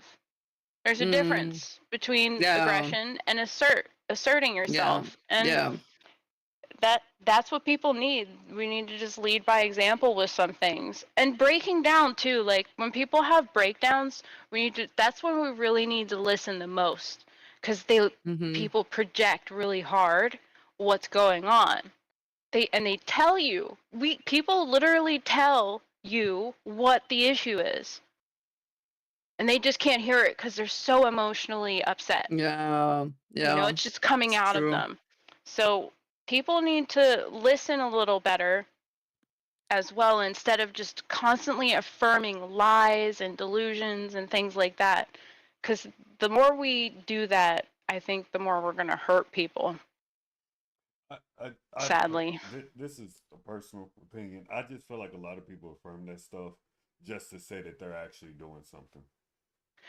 Well, people don't want to come across as mean. And when you say, no, that's not how reality works, it can really hurt someone's feelings when they truly believe in something. You know what I mean? Imagine how all those people felt when Nietzsche wrote God is dead. Yeah. Imagine how many people were like, excuse me, God is everything.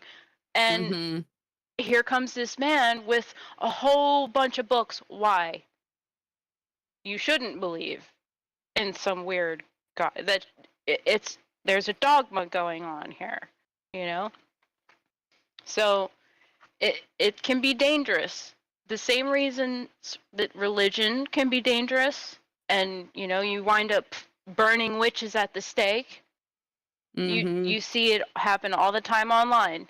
People who tell the truth, they get ostracized, because if you're not affirming that lie, you're not conforming to the societal norm. Exactly. And the societal norm isn't and I'm always not about that. The societal norm is not societal norm. Yeah, it's not always the best thing for people. Sometimes what people latch onto can be very harmful. And it's easy to go along with the group, especially if there's authority. If there's some kind of figure of authority propagating it, Yeah. And you have the government backing it up at the same time. You can be aware of these things. And history, my dad was really big into history. And if you read a lot into history, you will know that all of this has happened today, has happened before. It's all happened before. Yes. History repeats itself. Now it's just out more because we got social media and everything. The internet. Yeah. Now it's in our face. Exactly. So we do this ostrich thing where we go, oh no, we can't look at that. That's why I won't totally get rid of Twitter, because it is such a connection to news and how news spreads. Like back in the day, the only way you were knowing anything happened was like a message board in the middle of town, right? Yeah. Newspaper. Right? Newspapers or radio shows. But nowadays you have instant news. When October 7th happened, it was like we knew right the fuck away what was going on, who was doing what, this and that. When Ukraine happened, we were like right in the front line, and there's a danger to that. Is that you react instead of taking the step back and going, all right, let's assess this risk in these situations. Like, let's assess exactly what's going on and get all of the details. And we're not given the room or the space to get all of the details about these really, really complex situations, especially like with the Ukraine thing and the Israeli Gaza thing. There is so much complexity to these issues that slogans cannot do justice to it. You know what I mean? We're talking about centuries-long arguments and wars and fights that most of us don't have any fucking business talking about. Like, have nothing to do with us. So it's like, okay, here we are. Twitter is just that one portal that allows me to feel like I have a pulse on society. I'm tracking things, and I can just take that step back and go, wow, y'all are fucking losing it. Mm. Twitter's like it is the town square. It's the Colosseum of Rome right now. If you can imagine, it's like they try to pit us against each other using social media. I feel like that a lot of the time. That's why I don't engage with certain things anymore. I'm honestly embarrassed that it took me so long to figure that out. But you You willing know? to admit it though too at the same time. So there's that too. Yeah, now I will. But Yeah, but you're reflecting.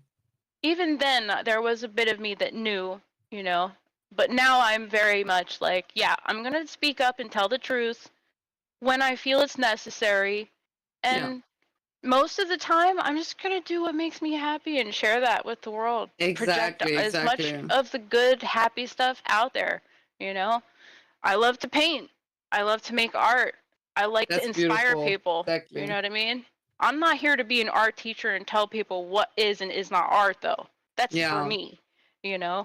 I want people to figure it out themselves. And I don't want to, and I hate the word influencer because I don't want to influence people. I want to inspire. Exactly. And that is the magic. Yeah, that's exactly it. I also say, like, I don't want to influence people. I don't want to make them want to be me. I want to inspire them so they can be themselves and be as free as they want to be. Present themselves as they want to. Like, yeah, be based. Be you. Yeah. Unapologetically.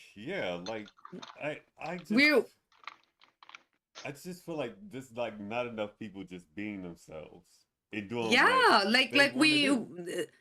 lot of people they compare themselves to other people and be like, oh, I want to be like that one. I want to be like this person. I want to look exactly like this person. Like, look how you are looking. Like, work with what you have. Like, I also, back when I was a teenager, I wanted to have this like slender, slim, more like fragile, like physique, but I don't. I have broad shoulders. I have like a wider body, a bigger booty. Like, I'm more on the thick side, and there's nothing that will bring me ever to this status that my body will look like that. And so you're still a woman. You're still a beautiful woman. Exactly. So like, I can admire this and look up to this and take inspiration from it. But I have to say, I learned a lot from watching like drag queens do their makeup and how they shape their outfits, because me as like a kind of a bigger person, it's hard for me to play with the silhouette of femininity, because it is usually combined with like being like slender and petite and fragile.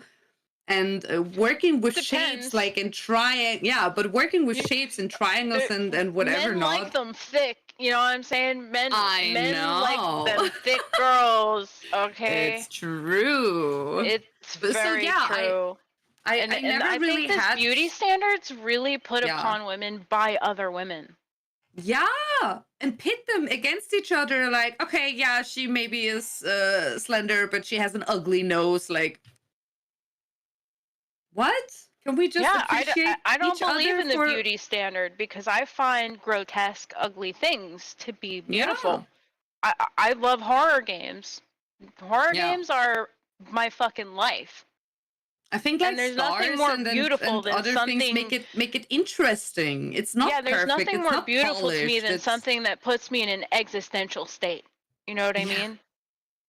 If like Bloodborne, we were talking about Bloodborne last week, and the imagery is all done. The story is all told through female horror, female body horror, all these visceral things about being a woman, and I just absolutely love that. It emphasizes the fact that being a woman is not all about makeup and being skinny and having a certain physique. It's about having children. It's about miscarriages. It's about uterine cancer. It's about your body reminding you that your insides come the fuck out every month. You know what I mean? That's being a woman. That's being a woman. Yeah. And I'm more than happy to share the experience with people, but biologically, there is a very strong sense of being a woman. And I feel like people, women especially, put each other down all the fucking time because they don't fit into this little box. Mm-hmm. And I just think it's ridiculous. I mean, you don't have to be beautiful either to be a woman. You don't have to fit into this pretty little box. You can look you like don't a have normal to use makeup. Yeah, rugged nothing. worker that goes to the construction site and builds Yeah. things. I've seen them. Yeah. You know what I mean? You do not have to wear makeup or They're wigs or women anything as well. to be a Yeah, woman. exactly. Exactly. Excuse me. This coffee is getting me excited. But yeah, no, it's like it's like you can express yourself however you like to. It shouldn't Women be of come in any all concern to shapes anyone. and Yeah, shapes and exactly. sizes and paths of life. Yeah. There's all sorts of paths of life for the ladies. Why let me ask y'all this then. Why do y'all feel like that that standard is in fact that way though? What do you mean? Like, as Luna said, it feels like women are just putting each other in the box. Why do y'all feel like that is the norm? I don't know. I feel like also with society, we kind of like getting taught that I don't know how it is for men, but for men, a hole is a goal. They don't give a shit what you look like as long as you've got a hole. Not that my mother told me to be wary of other women, but I never really had that sense of like female friendship or anything. Like I always run with the guys. Same. I always was this like pick me girl. Like I'm not like other girls. Like like I also had this mentality until I found like really like-minded women that were just being themselves and being authentic, and that inspired me to like see behind all of the societal cloak that is like I don't know how it is for men. You have to tell me, Riddler. But I would think like men more have this like brother mentality, like oh like don't cross brothers. We hang together. We ride together. But for women, it's way more this like I don't trust her. She seems like a bitch. Like blah blah blah blah blah. I'm better than her. It's always like this fight to prove yourself when in fact we all want the same thing and can thrive together. Or lie. I've noticed with girls, you have to lie your ass off to be their friend. You have to feed into that delusion that they've got going on, and I'm just not about it because my mom taught me to be weary of women. Yeah. And how you know their particular brand of evil is different from men's evil. You know, women will do very conniving, backstabby things. You know, they'll act like your friend and tell you the sweetest things, and the second they get alone with their friends, you're getting thrown under some fucking bus. You know what I mean? And I think gay guys kind of fall under the same category here.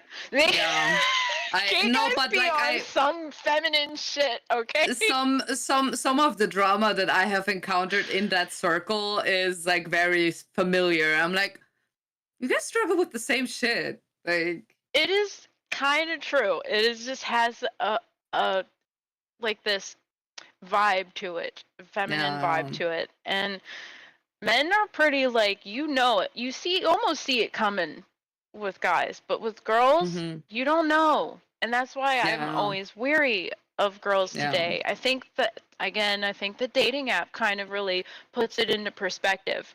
Guys don't care what you look like most of the time. Everything. Boom, boom, boom, boom, as long as you've got a hole and you're nice to them and you smile at them and you make them feel good, they could care less what you look like. Right? Except for the really shallow ones that consider themselves alpha or whatever the fuck, right? Yeah, but girls are constantly swiping. Oh, you're not this. Oh, you're not that. They they Yeah, really are judgy, and they really judge based on appearance, you know? it's true. I've always felt the pressure to look good in front of women because they treat me different when I'm pretty. They go, "Oh my god, Yeah. you're so pretty. Oh my god, you're Mm-hmm. so pretty. You have such beautiful eyes. You have such clear skin. Oh my god, you're so pretty. Oh my Mm-hmm. god." And it's like, get the fuck away from me, okay? Mm-hmm. I don't Yeah. care if you think I look pretty, because underneath this pretty face is poison. Okay. Poison. I have a very sharp Poison. tongue, and I won't. Flattery will get you nowhere. I mean, some Okay. people cannot really deal with the truth and everything. Like, I'm also someone that really keeps it straight and says thing as it is. Like, my boyfriend, his past relationship was kind of like it's the type of like you got a fight, you figured it out, and then like you ask her, "Are you still mad?" And she's like, "No," but in reality, she is mad, and she's doing like super toxic shit behind his back to like make him know that this. Instead of just saying, "No, I'm still butthurt. We need to discuss this out." Like at first, my boyfriend was also really like not understanding, like when he was asking me, "So are you okay?" And I'm like, "Yeah, I'm good." He was questioning, is it true what she says? Is she just saying that so I'm quiet? Maybe something is going on with her. And it's just such a horrible way. I feel like transparency, honesty is so important. So if I Yeah. feel a certain way, I will say it directly and talk it out instead of like tippy-toeing around it because I don't have time to waste. Like I want this to work and I Yeah. want to come to a conclusion and to solution. So like obviously I'm going to be honest with you and say the things as they are, but That's why we get along. We get straight to the heart of the problem. And if anything exactly. delays us getting to the heart of that problem, I we don't get need that. indecisive, we get a little wonked Yeah. out. The Yeah. waiting, the hurrying up to wait thing really just, Yeah. I don't know, I can't deal with that either. Yeah, same. Same. I mean, I'm a very patient person, don't get me wrong. I will always respect people's If a boundaries, give them situation the needs space they time need and if they yeah. ask for it. But if there's Yeah. something like emotional problem going on, it's always been a rule in my And we cannot channels. figure it out. It's Real life comes first. You've got to take care of your yeah. shit, Yeah. okay? You've got to take care of your shit and your stuff and your life and your people, because they're the ones who are going to be there for you, you know? Yeah. Don't get hung up all in this fucking internet life. Mm-hmm. Take care of the relationships you have in real life. Don't let them fester into rotting away, Mm. because it's not going to be a good thing. And No. if you have real connections online with people too, take care of that too. Yeah. There are ways to really connect with people online. Devious and I are like best friends. We're best friends. We're like attached to the hip, and he's all the way in Europe, where Oh, where he's you also are. European. Yeah. Yeah, Nice. and Let's go. we always do tons of things together. So it's real. There's real Yeah. bonds you can have with people long distance if you have the strength for that. So Yeah, I feel that. In reference to take what care of the people that take care of you is exactly the that, Exactly. simplest way for me to put it. and in reference to what Diva is saying, like, and I try to tell this and practice this, and I tell several people I know this. It's like you'll know what you mean to me by my actions, not just by my words. Like Yeah. most Yeah. people know if they a real one to me or not just by what I say to them, how I say it to them, Mm-hmm. and they know what I would do if they're in trouble. Like I'll use LG as an example since we pretty much had the same background from back in the day and everything else. He knows if he in legit trouble, he know all he got to do is make one phone call to me, and he know I'm them on first thing smoking Mm-hmm. on my way down there, and he know I'm not playing around. It's yeah, this ain't a social call, bro. This is what's wrong with you, and we need to go deal with it. And then Mm-hmm. I'm gone. Taki stays 2 hours from me. He know all he got to do is say one word. Hey, I got a problem. I'm going to do what I can, drive down there, do what I need to do, make sure he all right. Then I'm right back home. And I try to get people to understand that without having to say it. Because I tell anybody this, I don't like talking about myself because no matter what I say about myself, people are going to believe whatever they want. Yeah. That's just a given. So I try to let my actions speak for themselves. That's good. And what Devious said, like, you know, I made a friend, that's it. They're my friend no matter what. You can call me anytime. Yeah. That's you can go years without talking to me. There's even been, you know, Kiwa and I just, you know, we were talking and then we were not talking. And then I got hacked and we were not talking again. Yeah. And it's just like it just we're comes and talking goes. Yeah. And it does exactly. It's like nothing ever it just happened. works. Yeah, and you exactly. just gotta be you don't easy. need to make a big deal out of it. You gotta be easy going with people, No. you know, and they go, oh my, Kiwa was like, oh my god, I didn't know we were like not friends on the Discord, and I was like, it's cool, man, it's totally cool, like, it's just internet Riddler shit. and me the same, you know, he was wanted me to add to the group chat. We've been talking and writing on Discord for like, I don't know how long. It's going on 2 years. No, it's crazy. But and then people get caught up over this and are like, what? But you should have sent me a friend request. You could have done the same. Like, you know, if people who do that, who guilt trip and gaslight like that, you got to be careful with people like that. Huge cut red them flag. off. Like, no. Cut them off. Like, on site. Not worth on the site. energy at all. Yeah. Like it's just internet. Yeah, like, and I'm all for the whole concept, and I understand sometimes when people be like, you know, and I even say this sometimes, like, especially when it comes to family, which that's even subjective because we all know blood ain't exactly mean family, but like it does take 5 seconds to say, hey, hi, fuck you, and all that shit, but at the same time, you can see and you know if somebody just out there trying to do the damn thing.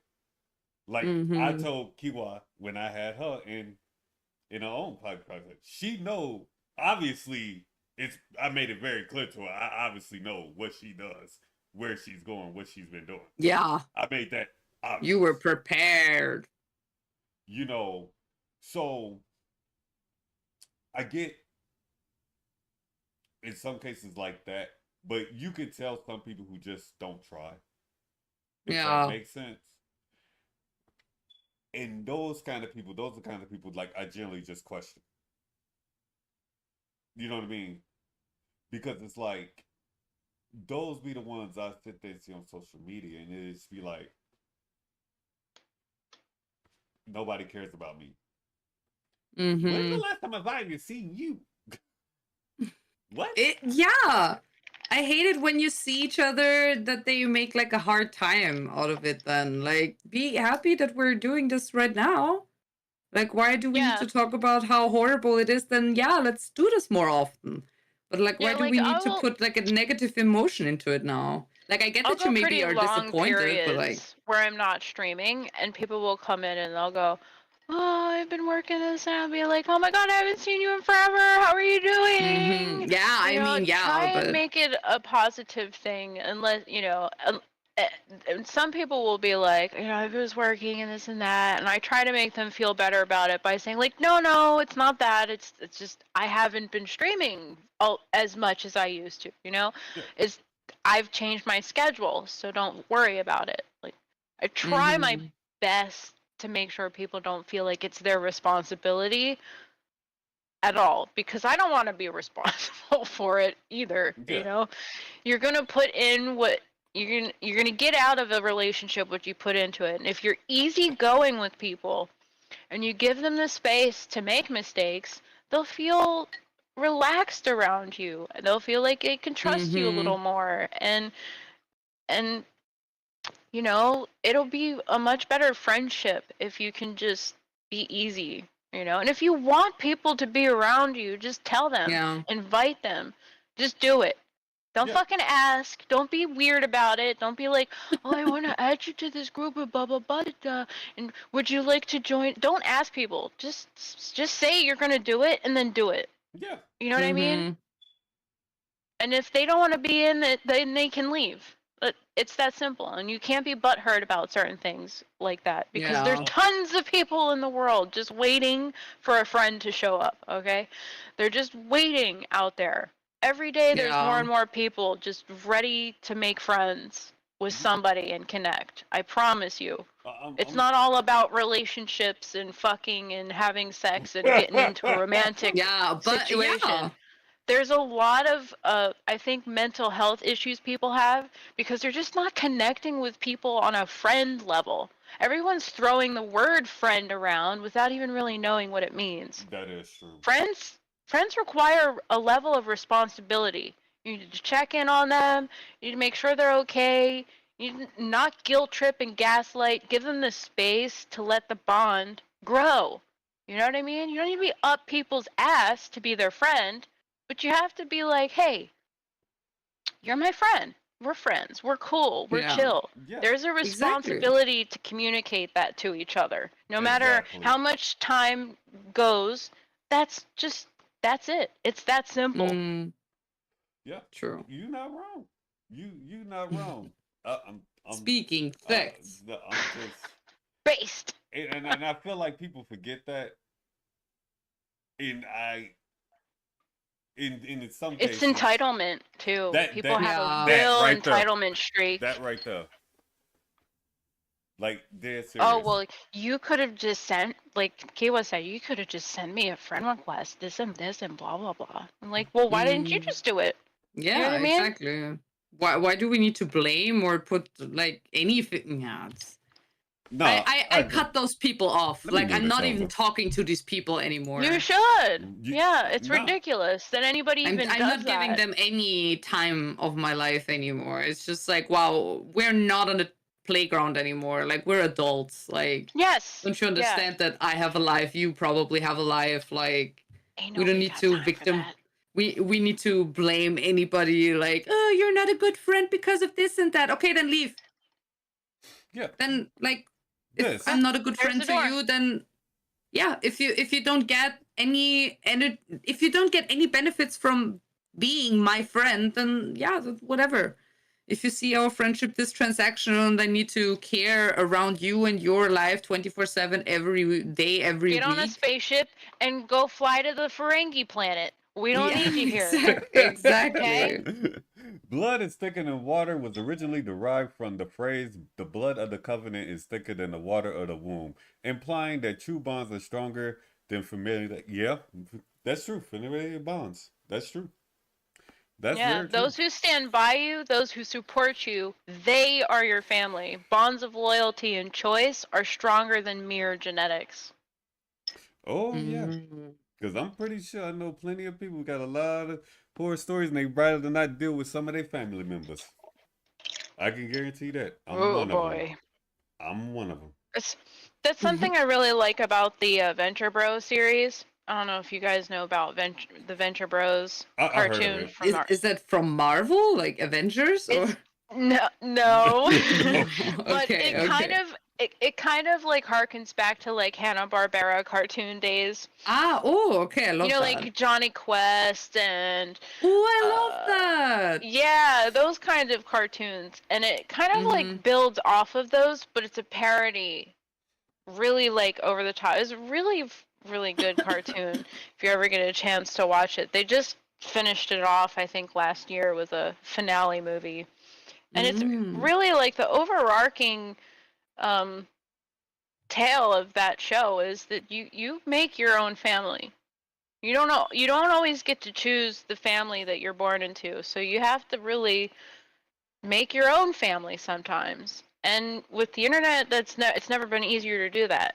It also is a really good show because it kind of gives you this insight into how men think and operate. I've been interested in this show. I now need to Google really it. Good. Yeah, I wanted to watch that show. I think I saw it in like a point-and-click adventure being mentioned, and I always wanted to look into it. Like if you have trouble understanding guy humor, Venture Bros will help you get there. Okay, I'm telling you. I'll get in there. I've had so many good conversations with my dude friends about Venture Bros, and they just like love the show. It's great. There's all kinds of different kinds of male representation in the show too. You got the big Chad guy, you got the geeky little skinny dude, you got the kids going through puberty. It's a great insight to what dudes kind of deal with. Am I loud to y'all now? Because that's why somebody said I generally sound low. No, talking about the chat. That's two people that literally said I sound low. Your volume. Is his volume way too low? Okay, it was my mic position in there. That's what it was. Okay. Yeah, my mic was he doesn't like talking right into his mic. I have him using my headset mic this time, so it's probably obnoxious. No, sound like a telemarketer. Trying to sell you supplements. Supplements. Yo. Okay, so Devious actually stated something earlier. Okay, he said, hold on. The problem with the brain is that it is your reality and everyone else in the world experiences things the same way you do. I needed glasses as a child and I just couldn't understand how other people could see the blackboard in class. I just thought everyone had the same difficulties I had and saw the same way that I did. I probably was a dumb kid. Yeah, I mean, sometimes we don't even know that something is wrong, quote unquote, with us, or like it's like with color blindness. I don't think people realize that quick that when they're growing up colorblind that they are colorblind. They just think everybody sees the world like this until they get to school and other social things where they get laughed at because they say something is red when it's not red or whatever not, and that's when they understand that they have like differences in like observing the world and whatever not. And if you have bad eyesight as a kid, you imagine it, that's just something you got to deal with. Everybody has that.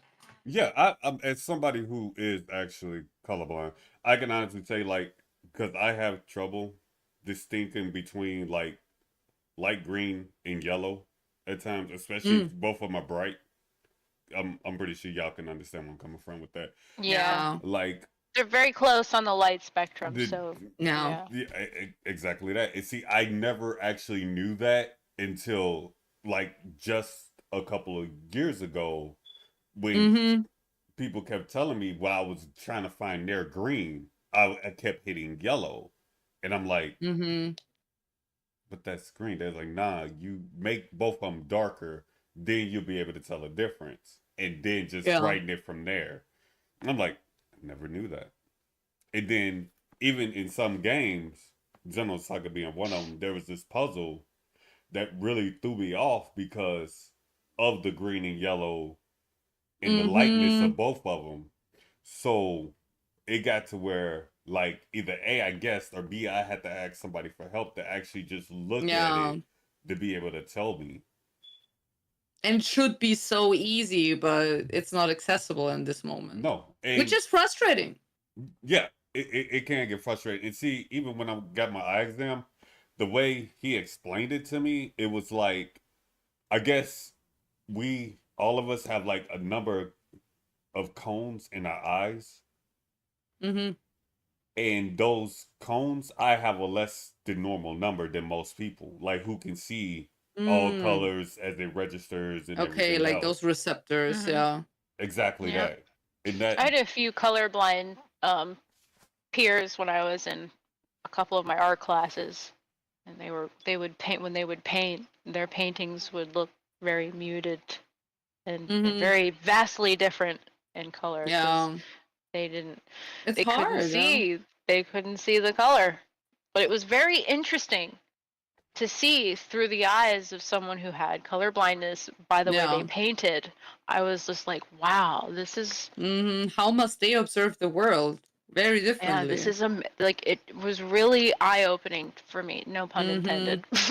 No, but yeah, understanding it was a really cool how the experience to brains, how have the them in the minds of other class. people. Yeah. Yeah. So that And have does. them do art. They were very determined to do art, and we And I would think come their up with all these different disability, they ideas for them. shouldn't restrict Yeah, them. we set up this color chart and this palette for them, and we labeled all the colors so that they had the name of the color next to the color itself, Exactly, so yeah. that they could try and paint and get used to using the real colors, and we go like, yeah, that's good. A very famous French comic cartoon artist here in Europe, which like made very memorable cartoons. He was colorblind, and his characters are so loved through everyone's and everybody here in Europe probably knows them and remembers them. And this artist also was colorblind, and he also had like markers that he like wrote down what color this is supposed to be like. And this character has like orange hair, but he always observed it as green. So the way he painted it was always looking like weird to Yeah. him, but would look normal to other people. Yeah, He that's just what found a it would way around always it, think like to with the myself labeling. after that class. I'd be like, I have no Mhm. excuse. You know, if he can paint like this and be Exactly. colorblind and work his way around it and be this determined, I have no excuse. I better move my ass. You know what I mean? Exactly. Because it's like if you have It's to just deal so with that much. kind of Yeah. adversity and you still produce like he was better at painting than I was. He could Mhm. really see texture and shape and Yeah. form, and he was really good with his compositions. The only thing that was the issue was his color, but his paintings were Mhm. gorgeous and they were beautiful. So it was like, Yeah. I have no excuse. I need to move my butt here, They and I work need harder, to not make yeah. any excuses, because if he can do it, Mhm. I can do it. Exactly. That's inspiration. I actually was just about to ask you who would you say actually inspires your art, Luna? I was just gonna ask you that. Me? Yes. Oh, I get inspiration from just about anything. You know, I I I love my streamer friends. I get lots of inspiration from the people I talk to online. Um, Social media. I've been doing right now a bunch of pieces that are like things you would hear online. Like I'm doing this one called that I'm gonna call the future. The future is female, and it's just an atomic bomb cloud with a female coming out of the top of it. That sounds amazing. Because to me, it's a frightening prospect. Ah! Wow. As much as I like being a female, I really Yeah. like dick. You know what I'm saying? I love penis. So I can't imagine a world without it.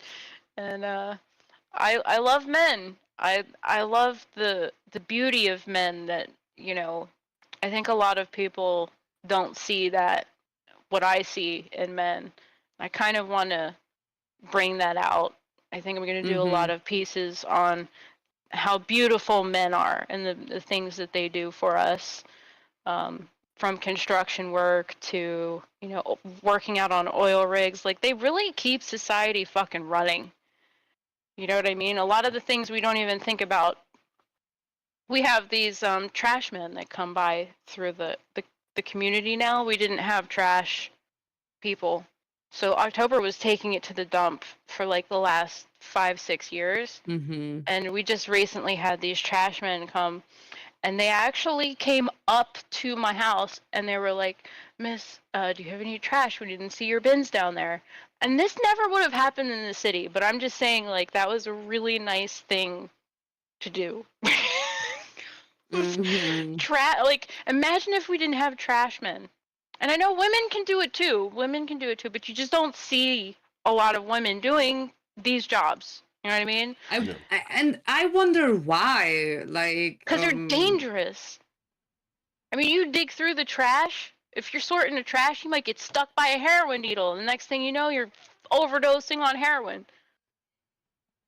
But there's also, I've seen female police officers recently. I've been watching some clips on YouTube about, like, police officers putting drugs into drug kits and trying to, like, you know, assess the situation. And they get these accidental doses of fentanyl. And there was a female officer who got a fatal dose and stuff, and it was pretty crazy. So there's a lot of things that women do also that put themselves at risk.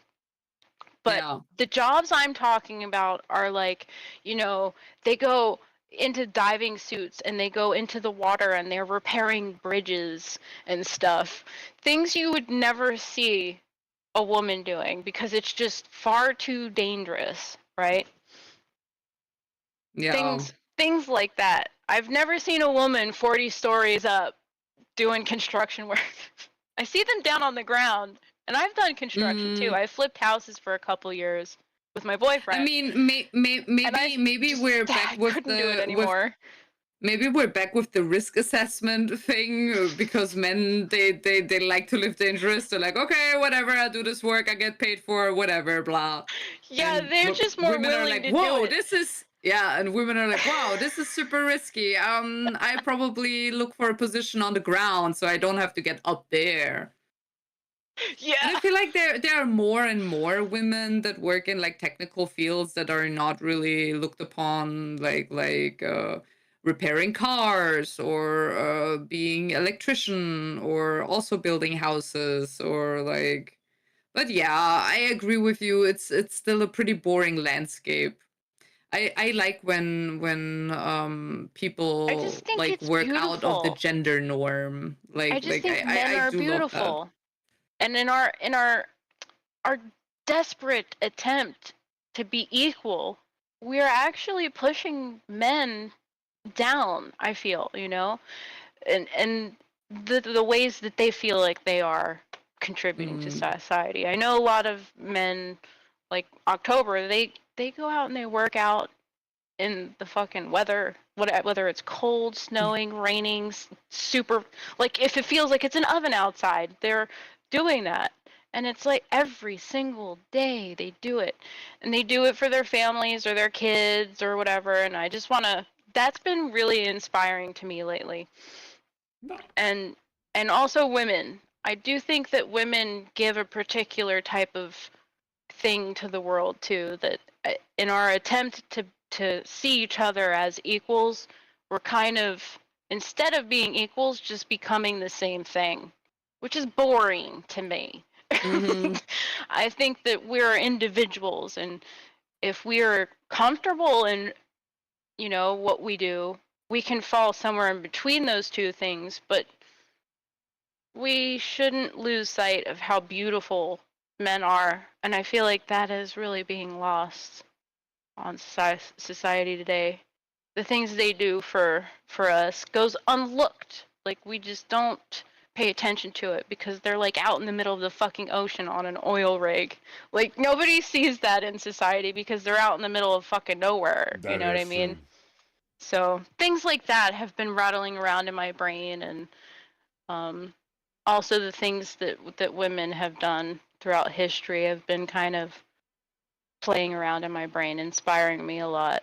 But Lovelace is one of those women, the woman who invented computer programming, or like the first code. Yeah, I think it's Ida Lovelace. Wasn't it a code of a woman that got us to the moon? Like, was it something like that, like a collaboration? And women have always been in gaming. Yeah. Always. There has always been women contributing to the world of gaming via coding, doing voice acting, or even just like setting up assets in a game. They've always been a part of gaming, just not in the forefront of it, you know? So things like that. I've just been wanting to bring things like that to the surface so people see it. And I've been watching all this stuff about Ida Lovelace. So these women in history get overlooked too. Yeah. And do you feel like, okay, since you just stated that, do you feel like those women don't get enough attention? When not at all. When they these don't kind get of any conversations attention. come up that, you know, yeah. where... Well, for one, they're not narcissistic, wild people either. They don't have this Mhm. need to be out there and this and that. They're contributing to a group effort, which is what you do with video games when you're developing a game like that. You're part of a group making the same thing. You're a team, and they went unlooked. You heard it all throughout Gamergate. We need more women in gaming.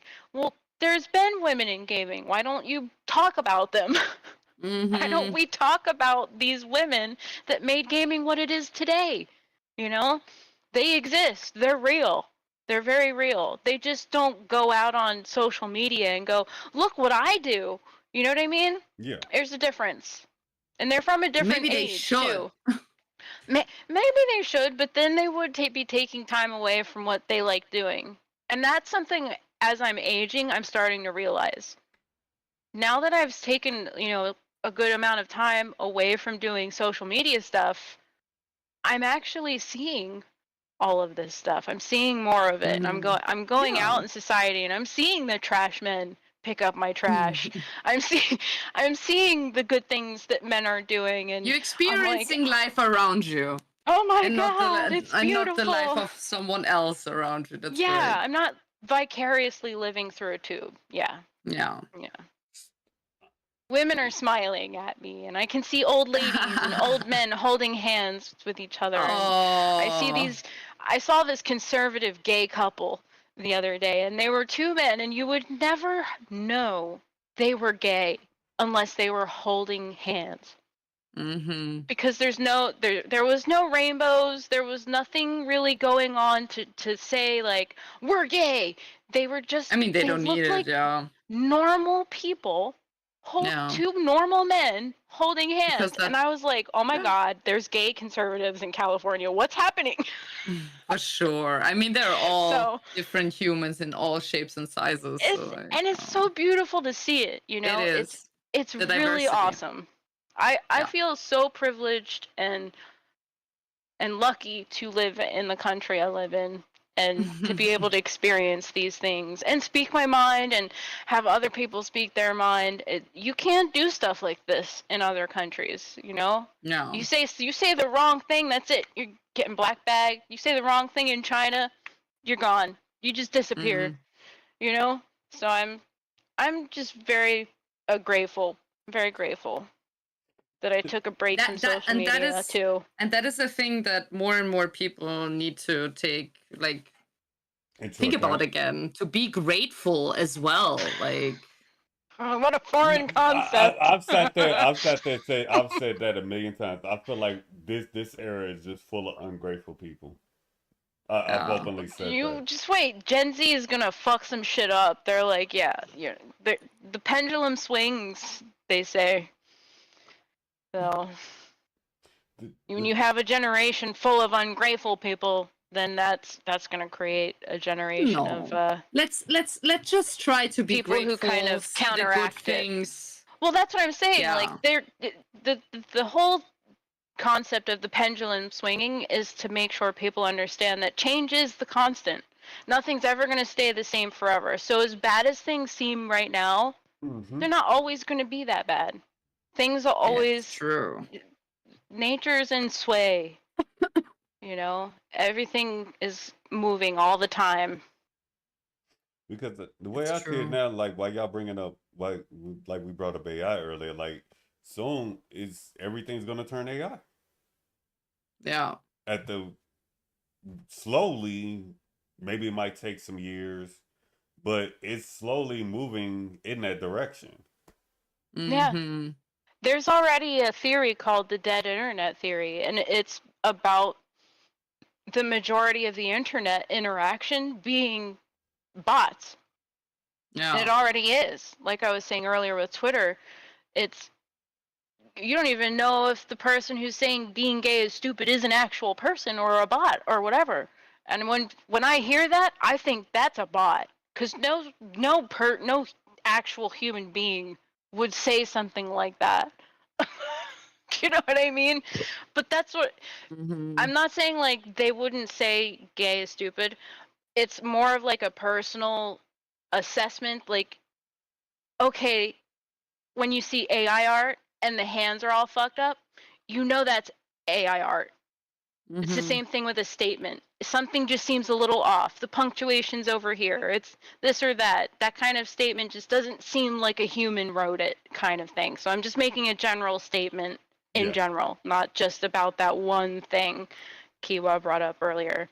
There is a type of awareness we need to have that we used to have when it comes to the internet, and that's just question everything. Question everything. Instead of taking it at face value and believing that what people are saying is actually what they think, think to yourself, is that actually even a real person? And that is definitely something that I will take out of this talk with you guys for today, for sure. Like, is this even a real person? Is this even worth getting worked up? Oh, I just block them. Be done. Is it designed to get you worked up, even, is a good question. Because I've had to ask myself that question. I'm like, is this person even really a person? Is this statement personally designed to get me fucking ticked? Like, I've been there. I've fallen for the trap. I've been hacked. You were there, remember? Like, there are things that it just have happened to me that have made me aware of it. That's all. It's like, now I am equipped with the right questions and the right tools to be like, I don't think that's actually real. I don't think these people are real. They've all got to be bots. They've all got to be AI. And here's the thing about ChatGPT. Yeah. It can create accounts. People have created code that create social media accounts on Facebook, on Twitter, on Blue Sky. Exhausting. And they talk to each other without any human interaction needed. So you've got AI creating AI accounts that now talk to other AI, engaging with other AI without any human oversight whatsoever. And it's just like, oh my God. Wow. That's crazy. That's why it's so important more than ever now to just be like, don't take anything at face value. Question everything you see. Question everything you hear. Yeah. Do your due diligence, and just make sure that what you are actually looking at is real. Do the research. Multiple sources, honeys, baby boys. Multiple sources. Everything will save your life. It'll save your life. Devious, I'm with you, man. I just need to do dishes and laundry. I can do both, and I'll be happy. We have dishwashers. What are you talking about?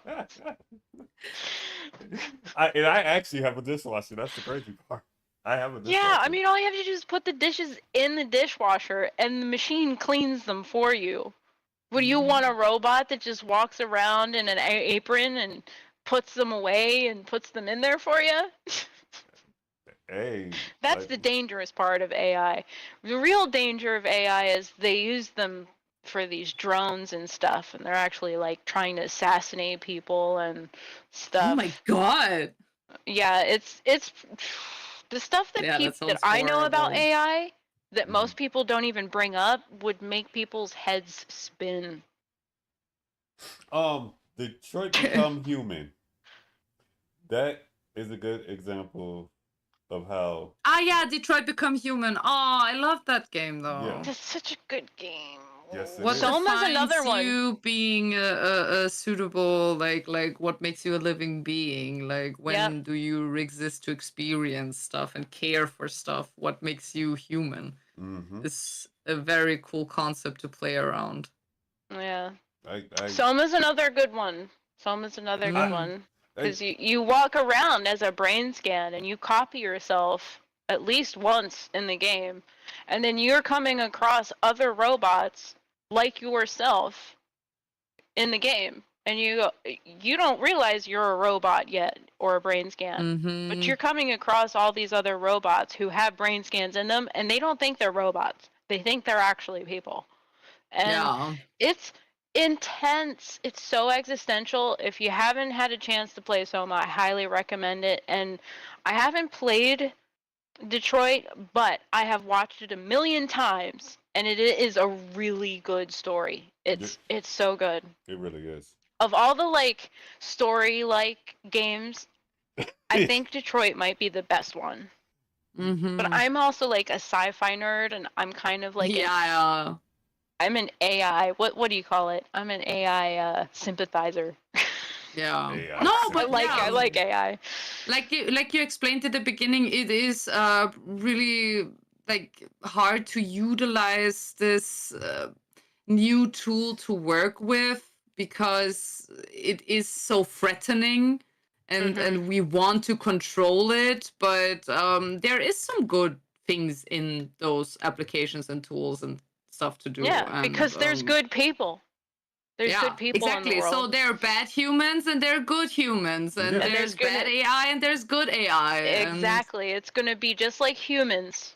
AI is not going to be any different than we are. It's just going to be a lot better at what we are. That's all. If you're a bad human, it's going to be 1,000 times better at being bad. And if you're a good human, you're going to be 1,000 times better at being good. And I mean, I like to quote a lot of stuff from Star Trek because that's where my love of AI comes from. It's from Data. Yeah. Data's character. The way they treat Data is really important. He learns to be a human because of all of the people around him. He's also questioning, like, why did you even ask me? Or, oh, you don't need to ask me that, blah, blah, blah. No, I do have to ask you that because you're also respectable and need to be. And it's a beautiful thing to see him learn all of these things because how the people treat him around him. The episode where Picard basically comes to fight by his side in the court system, there is a particular engineer that wants to disassemble Data and study him as though he is like some weird creature, and Picard pretty much fights for the fact that he is you won't another living thing. He's a living thing. Exactly. And that's beautiful. We're gonna get to that point with AI at some point. We're not quite there yet, but when that day does come, we definitely need to be kind to it. It's true. I agree. I 100% agree. Y'all, we're gonna drop it here. KY, you up top. Where can they find you at? You can find me not on Twitter, but you can find me over on Instagram, on Twitch, but I mostly are active on Coffee. So yeah, Instagram and Coffee is probably a good way to catch me. Yeah. Y'all be sure to check out. She does also stream on Twitch from time to time, but be sure to check out her Coffee. Well worth it. Trust me when I tell you this. Dead serious. But also, thank you. Luna, where can these lovely people find you? You can find me on Twitch and YouTube and Twitter, and that's about it. I mean, I don't really use Instagram too much, but all my links will be in the description below, and don't forget to like and subscribe to this channel. Do it. Definitely like and subscribe to this channel because this is an amazing channel. I love what you do, Riddler. Thank you so much for having us. Y'all very If you enjoyed our conversation, do it. Yes. And then there will be more. Luna always does art and plays horror games and has very interesting comments just like this. Also on her social medias and everything else as well, y'all. I want to thank y'all. It's been great. I was glad to finally get these two together for this. Dead serious. I'm grateful to both of you. Thank you very much. Y'all, as always, don't forget, like, comment, and or subscribe. I want to thank each and every last one of y'all, even if you was here for a minute or 5 minutes. Be sure also to check out my other content, as I do keep everything in a playlist, also in order. That way, if you want to hit autoplay, you can do that outright, and it will go straight down in order. It's nothing out of order. I always check to make sure of that. But we is out of here. Again, thank you very much. I am very grateful for each and every last one of y'all. Y'all take care of each other. Stay out of bad trouble. Good trouble is okay. We out of here, y'all. Later. Bye-bye. Ciao.